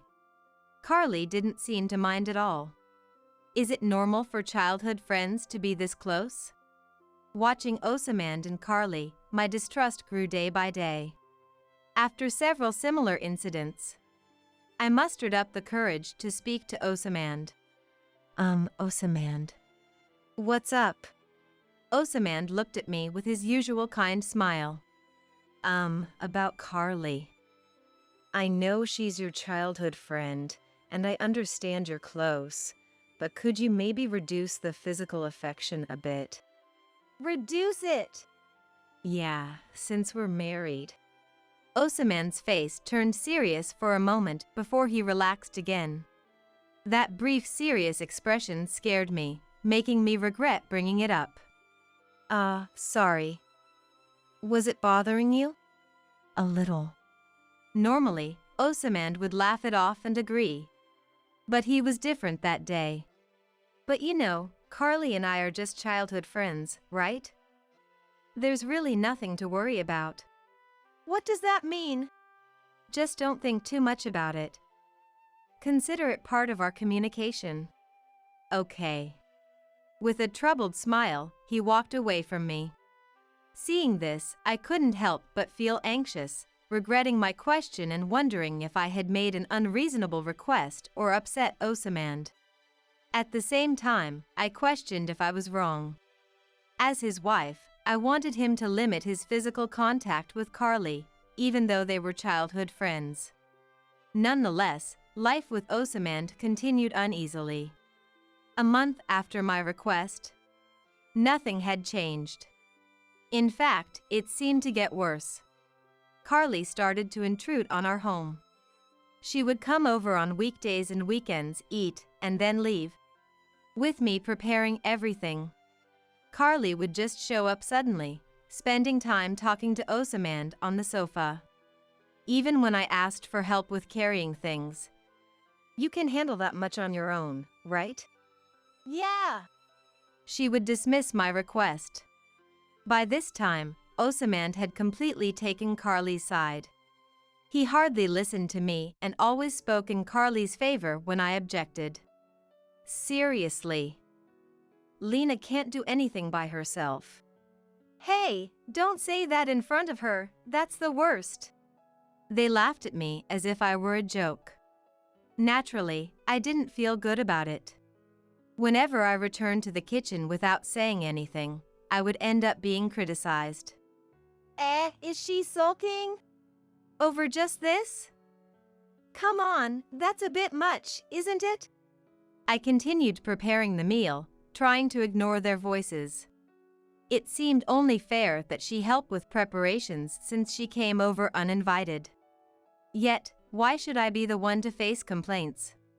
Moreover, being accused of sulking or being incapable of doing anything alone was incredibly rude. Carly came over several times a week, and she always made sure to have a meal before leaving. Even during meals, there was no sense of calm. Carly would sit next to Osamand, constantly pestering him. Osamand seemed to not mind her actions. They would feed each other or share laughs, looking entirely like a couple to anyone observing. But it turns out Carly actually had a fiancé named Raymond. He worked at the same company as Carly, holding a rather prestigious position. Though I heard he was abroad currently. Still, I thought it inappropriate for someone engaged to engage in such excessive physical intimacy with their childhood friend. Carly, could you maybe stop coming over so often? The food costs are adding up, and it's more work to cook. However, Osamand just laughed off my request. Come on. Carly's single right now, and she says it's lonely going home to an empty house. Maybe we should be a bit more understanding. But it's fine, really. Osamand didn't seem inclined to criticize Carly at all. In fact, he seemed happier with her than with me. I wondered why Osamand couldn't show me the same smile. Eventually, I began to despise not only Carly but also the sight of Osamand smiling at her. A year into our marriage, Carly's intrusions continued unabated. By this time, I had given up, no longer complaining and simply catering to Carly. Maybe this was the arrangement Osamand and Carly desired. Their physical intimacy intensified, and they appeared even happier than before. I dreaded that this lifestyle would persist until Carly got married. The thought filled me with gloom. Divorce. The word started to cross my mind occasionally. Yet, I found it hard to take any action. Time kept moving forward. But one day, a comment from Carly prompted me to decide on divorce. "Hey, aren't you two planning to have kids?" What? Her tactless remark made me exclaim in surprise. Osamand and I had decided not to have children yet. And we might never do so. That's what I thought I had said, but... Lena's just really against it. What? I never said that. I hadn't said anything of the sort. Osamand was trying to look good in front of Carly. I glared and contradicted him. Really, Lena? It's been about a year since you got married, right? Why would you be against it? No, I never said I was against. But Carly wasn't listening at all. Didn't Osamand like kids? Lena, isn't it selfish to say no? I'm not being selfish. I never said that. It's a real concern. Osamand continued to take Carly's side. Even in this situation, choosing his childhood friend over his wife. It made me realize for the first time that perhaps I couldn't continue going on with him. Then Carly said something outrageous, pushing me further. If you don't want kids, maybe I'll have them. Maybe I should just divorce and we have them. Osamand joined in with her laughter, not rebuking Carly's words. The casual mention of divorce shocked me, my heart raced, and I stopped what I was doing. Divorce. There are jokes that can be made and ones that shouldn't be. The inability to distinguish between the two was exasperating. However, I quickly faced them again. All right, we're getting a divorce, then. Huh? They were surprised, even though they brought it up. I quickly corrected the notion of divorce. Just kidding. Maybe it's time we started thinking about kids. Right, of course. You're obviously joking. Osamand laughed, relieved, while Carly covered her mouth beside him, smiling joyously. Such a happy occasion. But the truth was, I did want a divorce. Despite joking about it, I couldn't shake the thought. I'll really get a divorce. Annoyingly, Carly's remark made me decide to divorce Osamand. Yet, it was too early to act. Yeah, just kidding. While formulating a plan in my head, I responded to Osamand. From observing Osamand and Carly up close, I suspected they might be having an affair. If that was the case, my options were limited. After much thought, I decided to hire a detective to gather evidence of the affair. I also tried to sneak a peek at Osamand's mobile phone to gather evidence myself. If they weren't cheating, I'd think of something else. But there was no need. When I checked Osamand's unlocked phone, there was an abundance of exchanges with Carly. The content was damning. From sweet conversations akin to those of lovers to suggestive messages and photos from hotel visits. There was more than enough to call it evidence. Considering Osamand didn't lock his phone, he seemed utterly careless. Further investigation by the detective confirmed they met frequently. Mostly at hotels. The dates they met matched the days Osamand told me he'd be home late. He had lied about overtime and drinking parties to meet Carly. Even though I had a vague idea they were cheating, seeing concrete evidence made me feel indescribable. Meanwhile, Osamand and Carly's behavior didn't change. Carly kept coming over, eating, teasing me, and having fun. Unaware of what I was doing behind the scenes, their carefree actions seemed almost ludicrous. About a month after I started gathering evidence, Osamand invited me to an event. There's an engagement party for Carly next month. Engagement party? Yeah, you know Carly's fiancé is pretty high up, right? So, they need to have a sort of introduction party for the marriage.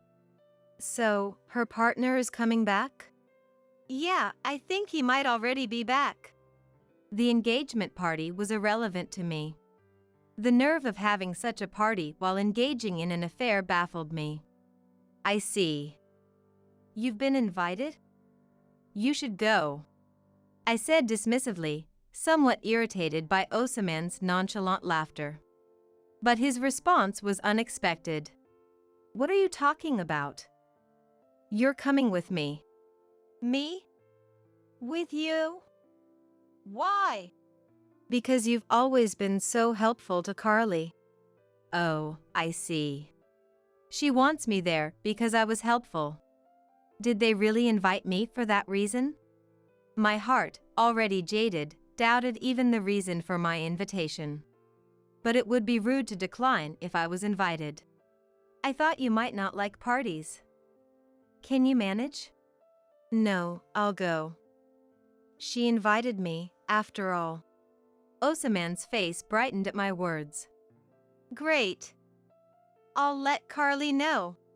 He seemed pleased as he went to his room with his phone, likely to contact Carly. In truth, I didn't want to go. The last thing I wanted was to see Carly happy. Why should I put myself in such a situation? However, as I prepared, an idea struck me. This plan could significantly change my current predicament. If so, using the party to my advantage was too good an opportunity to miss. What I'm about to do is low as a person. But I had been tormented by Osamand and Carly far more. A little revenge seemed justified. I prepared for the party and my plan of retaliation simultaneously. A month later, the day of the party arrived. Dressed appropriately, Osamand and I headed to the venue. Entering the venue, the opulence of chandeliers, carpets, and tables made me hesitate. The old Osamand would have reassured me here, but now he was busy scanning the room for someone. The guests all seemed important, making me feel out of place. Then, someone called out. Osamand. You made it. Turning toward the voice, I saw Carly, accompanied by a fresh-faced young man and a kindly-looking elderly couple. Apparently, the young man was Carly's fiancé, Raymond, and the elderly couple were her parents. Congratulations, Carly. Thank you. And to you too, and Raymond too. Congratulations. Thank you for your kind words. Osamand was unusually polite, a side of him I might have never seen before. Afterward, the party officially began with an announcement.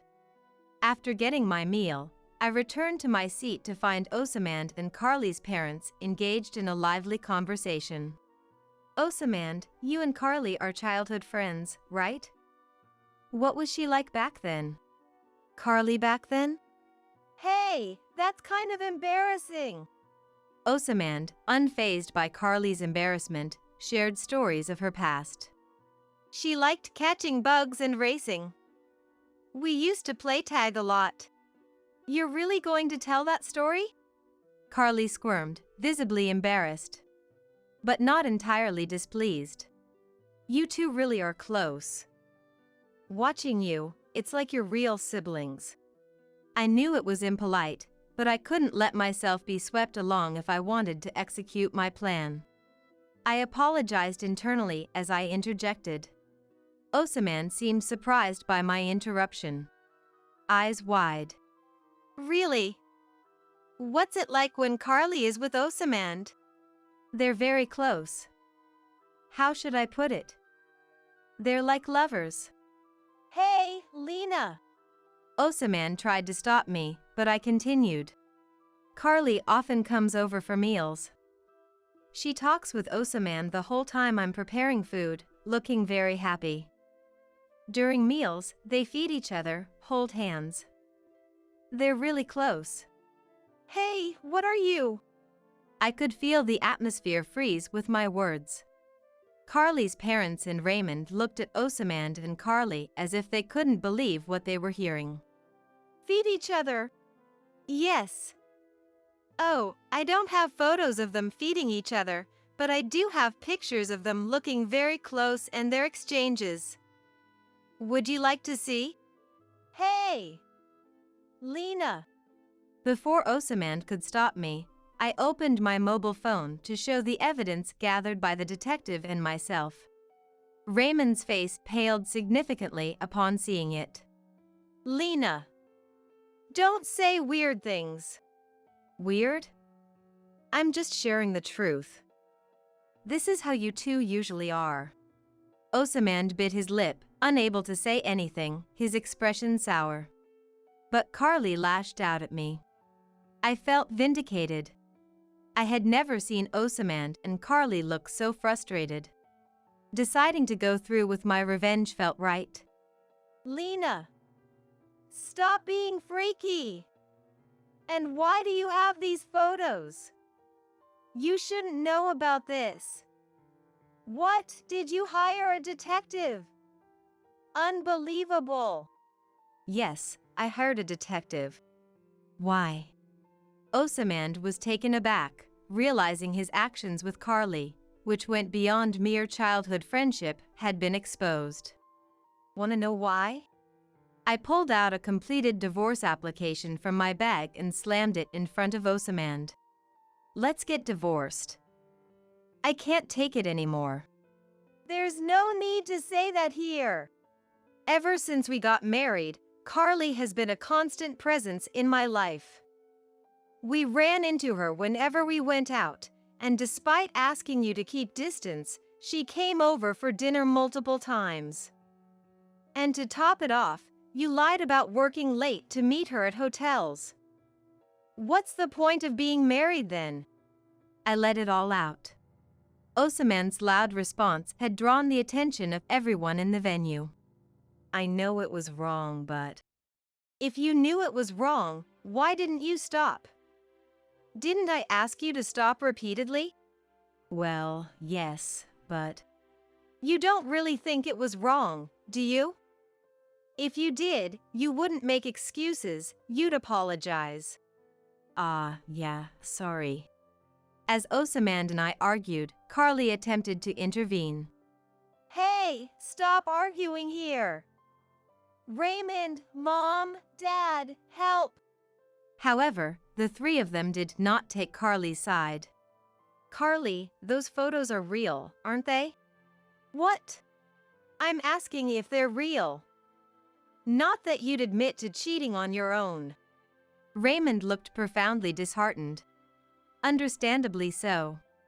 He must have been thinking of his fiancée Carly while working abroad, only to find her cheating with her childhood friend. With so much evidence, I can't marry you. I was a fool to trust you. Wait. That's not true. They're all lies. Lies? So, you're saying Lena fabricated all this just to trap you and Osaman? Yes, that's right. What? I couldn't hold back anymore. Was she not satisfied after manipulating me all this much? Still trying to control the narrative? Even now, Carly wouldn't admit to the affair, which infuriated me further, and I couldn't help but shout. Who would do such a thing for you? I don't have the time for that. If I were to spend my time on you, I'd rather find a new hobby. What did you say? Carly snapped back at my words. However, it was Carly's parents who stopped her. Carly! Enough! Aren't you ashamed of yourself for doing such things? Dad. I never thought you would do something like this. Sure, you and Osaman were close, but I never imagined it would lead to this. It's truly shameful. What? Don't say it's shameful. It is embarrassing. Raymond, I'm so sorry. It's understandable that you can't marry her now, and we won't mind if you call off the engagement. I too must apologize. I'm truly sorry. Watching her parents apologize to Raymond, Carly seemed to realize the irreparable mistake she had made. Tears streaming, she pleaded with Raymond. I'm sorry. Please, don't call off the engagement. I've had enough of you. I can't marry you. No. Osamand, witnessing Carly's situation, also begged for my forgiveness. Lena, I'm really sorry. I'll never cheat again. Please, let's not divorce. But I couldn't possibly trust Osamand's words. Never cheat again? Unbelievable. I'm divorcing you. And I'll be claiming compensation too. Looks like your beloved Carly is getting dumped too, so you two might as well stay together. No, wait, think this over. Absolutely not. I can't live with someone like you any longer. I grabbed the divorce papers again and pushed them toward Osamand. There's no way we can rebuild from this. If you understand, agree to the divorce now. Realizing I was serious, Osamand no longer resisted and agreed to the divorce. Finally, I could get away from this man. And I wouldn't have to see Carly's face anymore. This realization brought a smile to my face. A few days later, Osamand and I were officially divorced. I managed to claim compensation from both Osamand and Carly, which was satisfying. Carly and Raymond officially ended their engagement too. Despite the scandal, neither Osamand nor Carly quit their jobs. I thought they might leave their positions due to the divorce and scandal spreading through their companies. However, it seems they couldn't afford to quit, needing to pay the compensation. In a way, that served them right. Thinking so might mean I have a bad personality too. After the divorce was finalized, I apologized to Raymond for ruining the party. But he kindly said, "No worries. Thank you for letting me know about Carly's affair. It was a big help." A year after divorcing Osamand, I'm living comfortably alone, working a new job in a new city. I'm not sure what Osamand and Carly are up to, but the compensation is being deposited monthly, so they must be managing somehow. It seems I'm better off living alone than with someone. I probably won't marry again. I cherish these happy days and plan to continue enjoying my favorite tea alone. Really, she should just hurry up and leave this world. She's such a nuisance. We, the married couple, said about our son's wife whom we disliked. Ever since she started living with us, she kept making snide remarks. Day after day of accumulated stress. I wondered if we had to continue living with her verbal abuse and harassment. Then, one day, for some reason, she gifted me a luxury car worth $50,000. I got it serviced, so it's ready to drive, LOL, she said. Having no interest in luxury cars, I decided to let our son use it. However, when our son returned home 5 hours later in the new car, he was furious at his wife. She was surprised and began to apologize, tears streaming down her face. I am Addison, 65 years old. I live with my husband Ivan, our son Jake, and his wife Betty. Ivan has been a construction worker for many years, and even after retiring, he still helps out occasionally. After graduating from college, Jake joined a top company and then incredibly started his own. It's a web-related company, but I don't know much about it. However, the business seems to be doing well as he often happily talks about his colleagues. Originally, Jake and Betty lived separately from us. But, concerned about us aging and living alone, he moved his company closer to our home. After becoming independent, they started living with us, but instead of a happy family, a major problem arose. Betty, our son's wife. She constantly found reasons to complain about me and Ivan. The bathroom is dirty. Ivan, don't use it, please. How dare you speak like that? But it's really dirty. It's just unhygienic.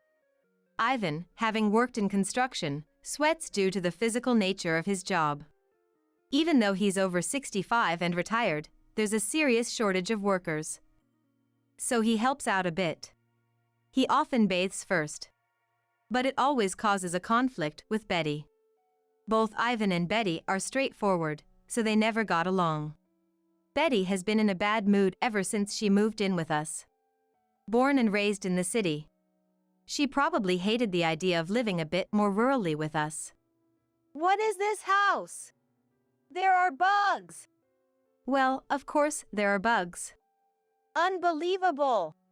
I never had bugs when I lived in a condo. This is the worst. Get them out. Our house is a single-family home. Jake rebuilt it, so it's pretty nice, but somehow, spiders and other bugs get in. There seem to be other dissatisfactions, like the department store being far away. Addison, what is this meal? It's like something for the elderly. I can't eat this. Is that so? I'm sorry. This is really the worst. I'm ordering delivery. I don't need mine. Betty said this and began fiddling with her smartphone, her knees shaking. Her harsh words made me shrink back. Betty ate pasta and hamburgers she ordered for delivery. Our meals were more vegetable-heavy, but even that seemed to irritate her. Also, she never did any housework. I can't be bothered with chores. Addison, please take care of it. All right. I always felt like a housekeeper in my own home, uncomfortable. The strong-willed Betty really didn't get along with Ivan.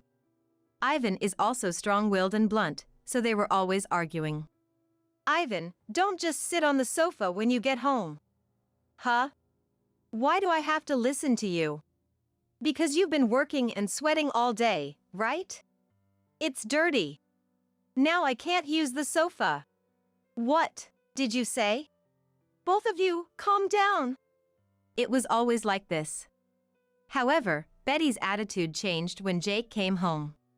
She would be all smiles and charming when Jake was around. I'm home. Jake, listen. Ivan was being mean to me again. Again?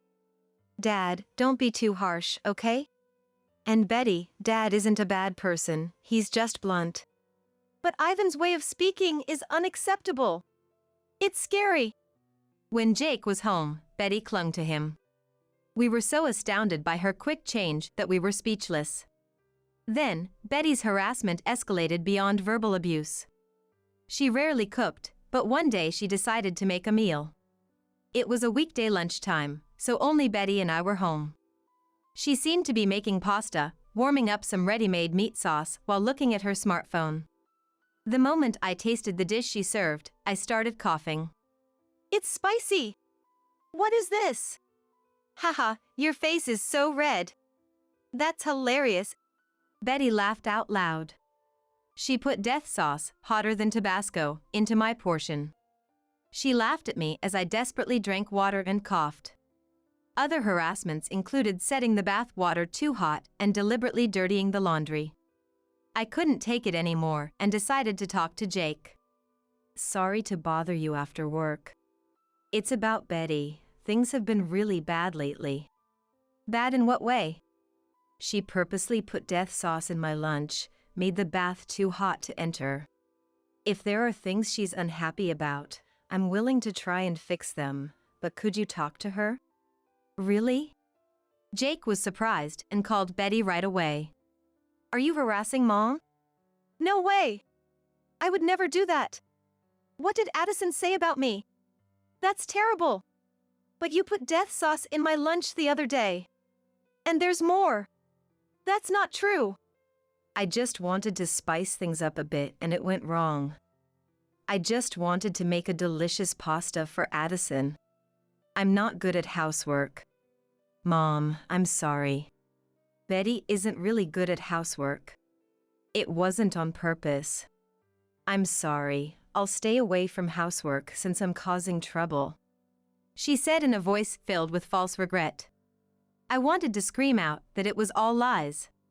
But I was too scared to think about Jake believing Betty and leaving. Jake, our beloved and only son, who we raised so carefully. I didn't want to become estranged from him at this age. I had no choice but to stay silent. Betty's harassment only got worse. Addison, isn't the meal ready yet? You're so slow. I was just cleaning. Can you wait a bit? You're so clumsy. You could help out a little. But you said I shouldn't do housework. I'm not good at it, so it's your job, Addison. Oh, and since the weather is nice today, please wash our room's sheets and pillow covers. She laughed heartily. I was exhausted, used by Betty every day without rest.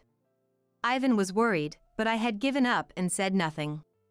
Then, one day, something happened. Betty came to me with a pleased look. Addison, as a thank you for always taking care of me, please accept this gift. She handed me car keys. This car cost $50,000. It's been serviced and is ready to drive. The dealer had driven it over, and a luxury car was parked in front of the house. Why all of a sudden? I thought you could use a new one since your car is old. Indeed, my car is getting old, but... You're happy, right? Thank you. Confused, I nodded at the pleased Betty. Satisfied with my reaction, Betty returned to her room. I didn't really need the luxury car. I decided to offer it to Jake and take his car, and talk to him that night. Betty gave me this car as a thank you, but I don't need a luxury car. You use it. Really? Thank you. I'll try it out tomorrow. Jake smiled happily. The next day, Jake went fishing in the new car. I was doing housework as usual, spending some quiet time with Ivan. Then Jake came home. But something was off, and he was slamming the door roughly. Ivan and I exchanged puzzled looks as an angry Jake entered the living room. Mom, you got that car from Betty, right? Yes. It was suddenly delivered to our house yesterday. Is something wrong? Did you touch it? Of course not. It's a luxury car, so I thought it's best not to touch anything. Is that so? Betty! After hearing my response, Jake called out loudly for Betty. Betty hurried down from her room on the second floor. Jake, welcome back. What's up? Did you do something to the car you gifted Mom? What? What do you mean? I drove it today, and the engine oil was completely empty. What? You drove it? I was shocked at Jake's words and covered my mouth with my hand. I was stunned to have given Jake a car with such a defect. Jake looked at Betty with a troubled expression. It's like you wanted Mom to drive a car without oil. No way! I just wanted to give it as a thank you gift. Today, I planned to go see fishing and drove 2 hours to the spot. But the car made strange noises and even started to smell burnt, so I took it to the dealer, and they said there was no engine oil. Really? I can't believe there was a defect. Maybe the dealer forgot to put it in? I thought so too, but something strange happened. There was no warning light.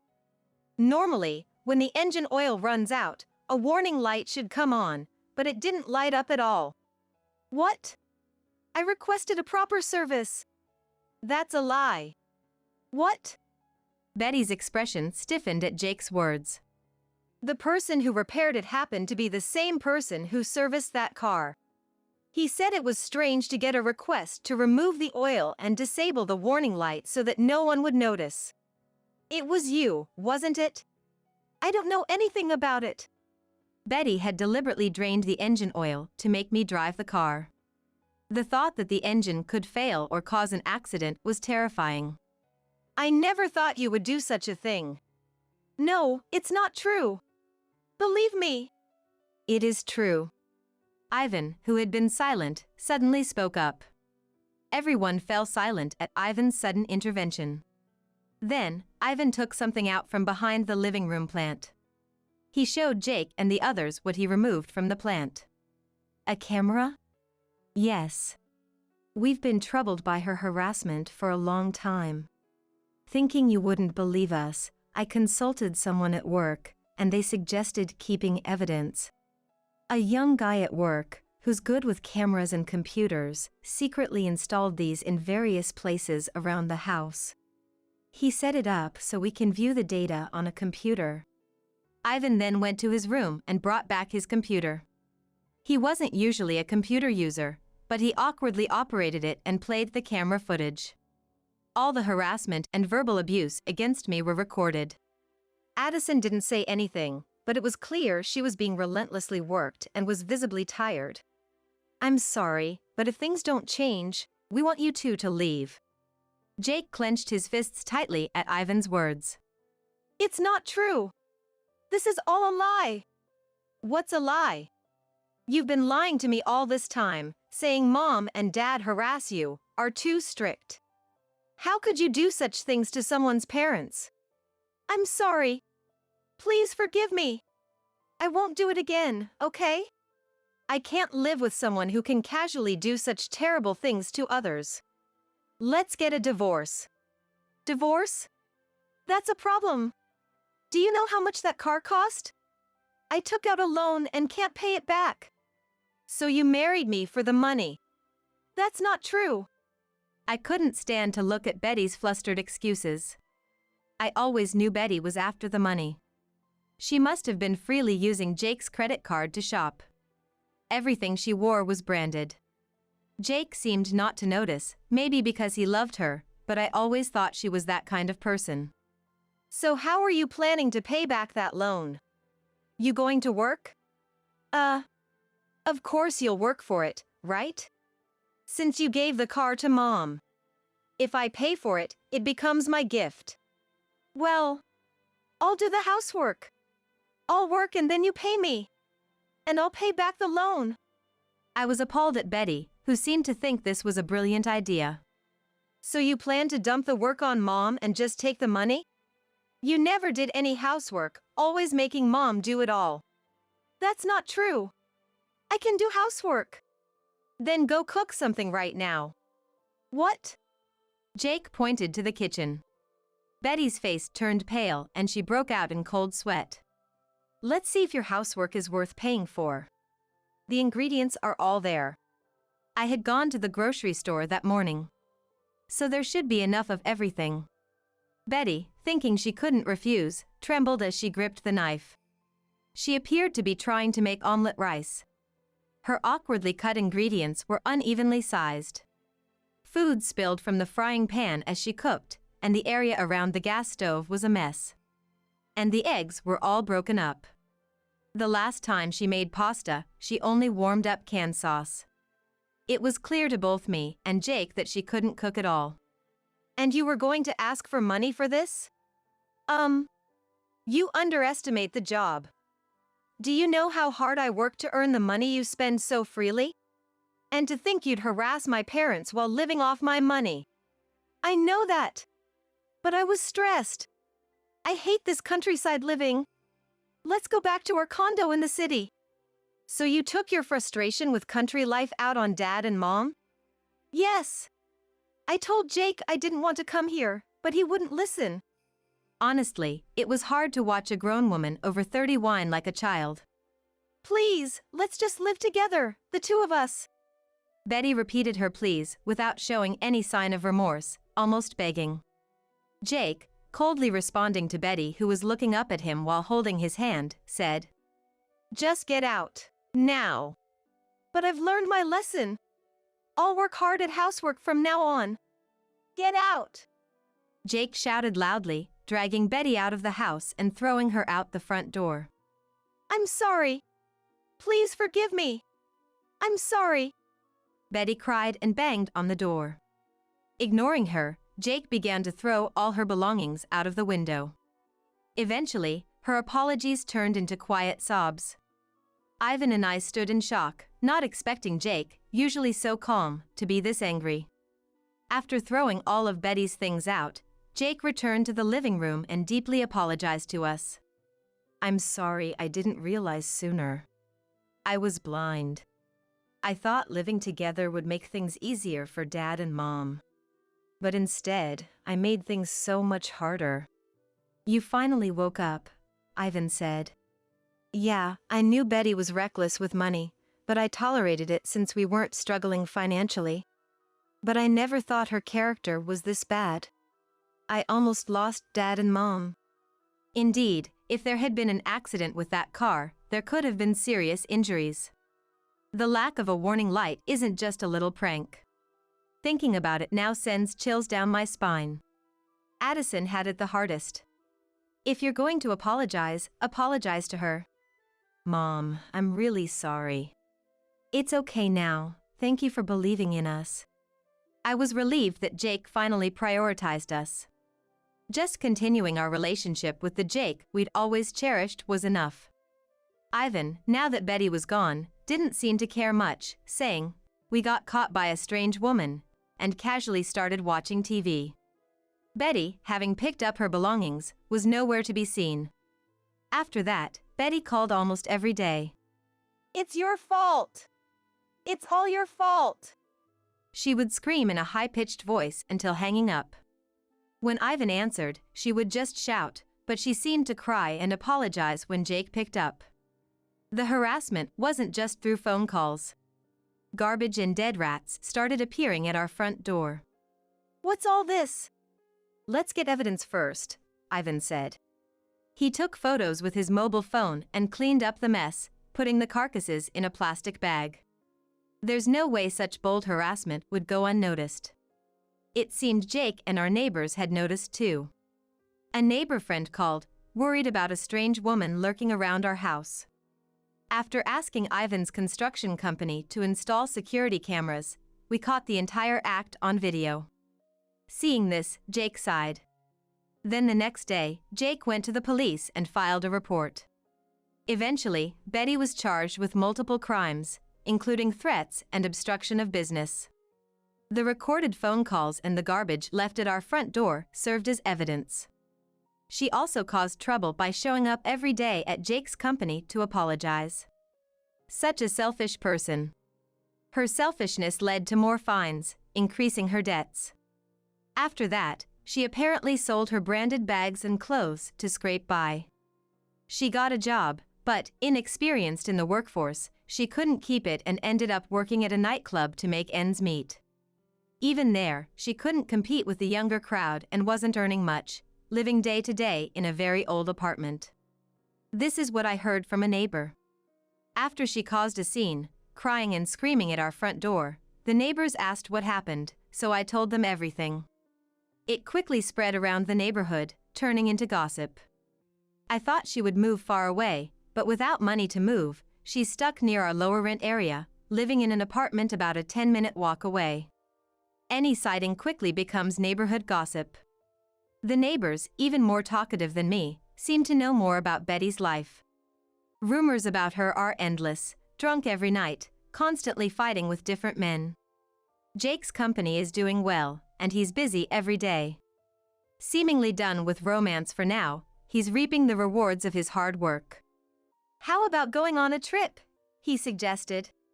"Really? That would be nice." As an apology for all that happened. "Let's go to a spa." We still live together, Jake, Ivan, and me. Life has been peaceful and comfortable since Betty left. Jake occasionally takes us out for meals and shopping, showing his filial piety. I'm proud of how kind he has become. "Is there anything you want?" Jake often asks. But I don't really want anything.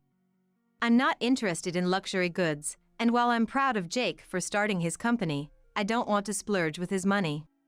More than anything, I'm happy just living peacefully as a family of 3. Of course, I'd be happy if Jake brought home a wonderful woman next time. I hope he finds someone special and builds a lovely family.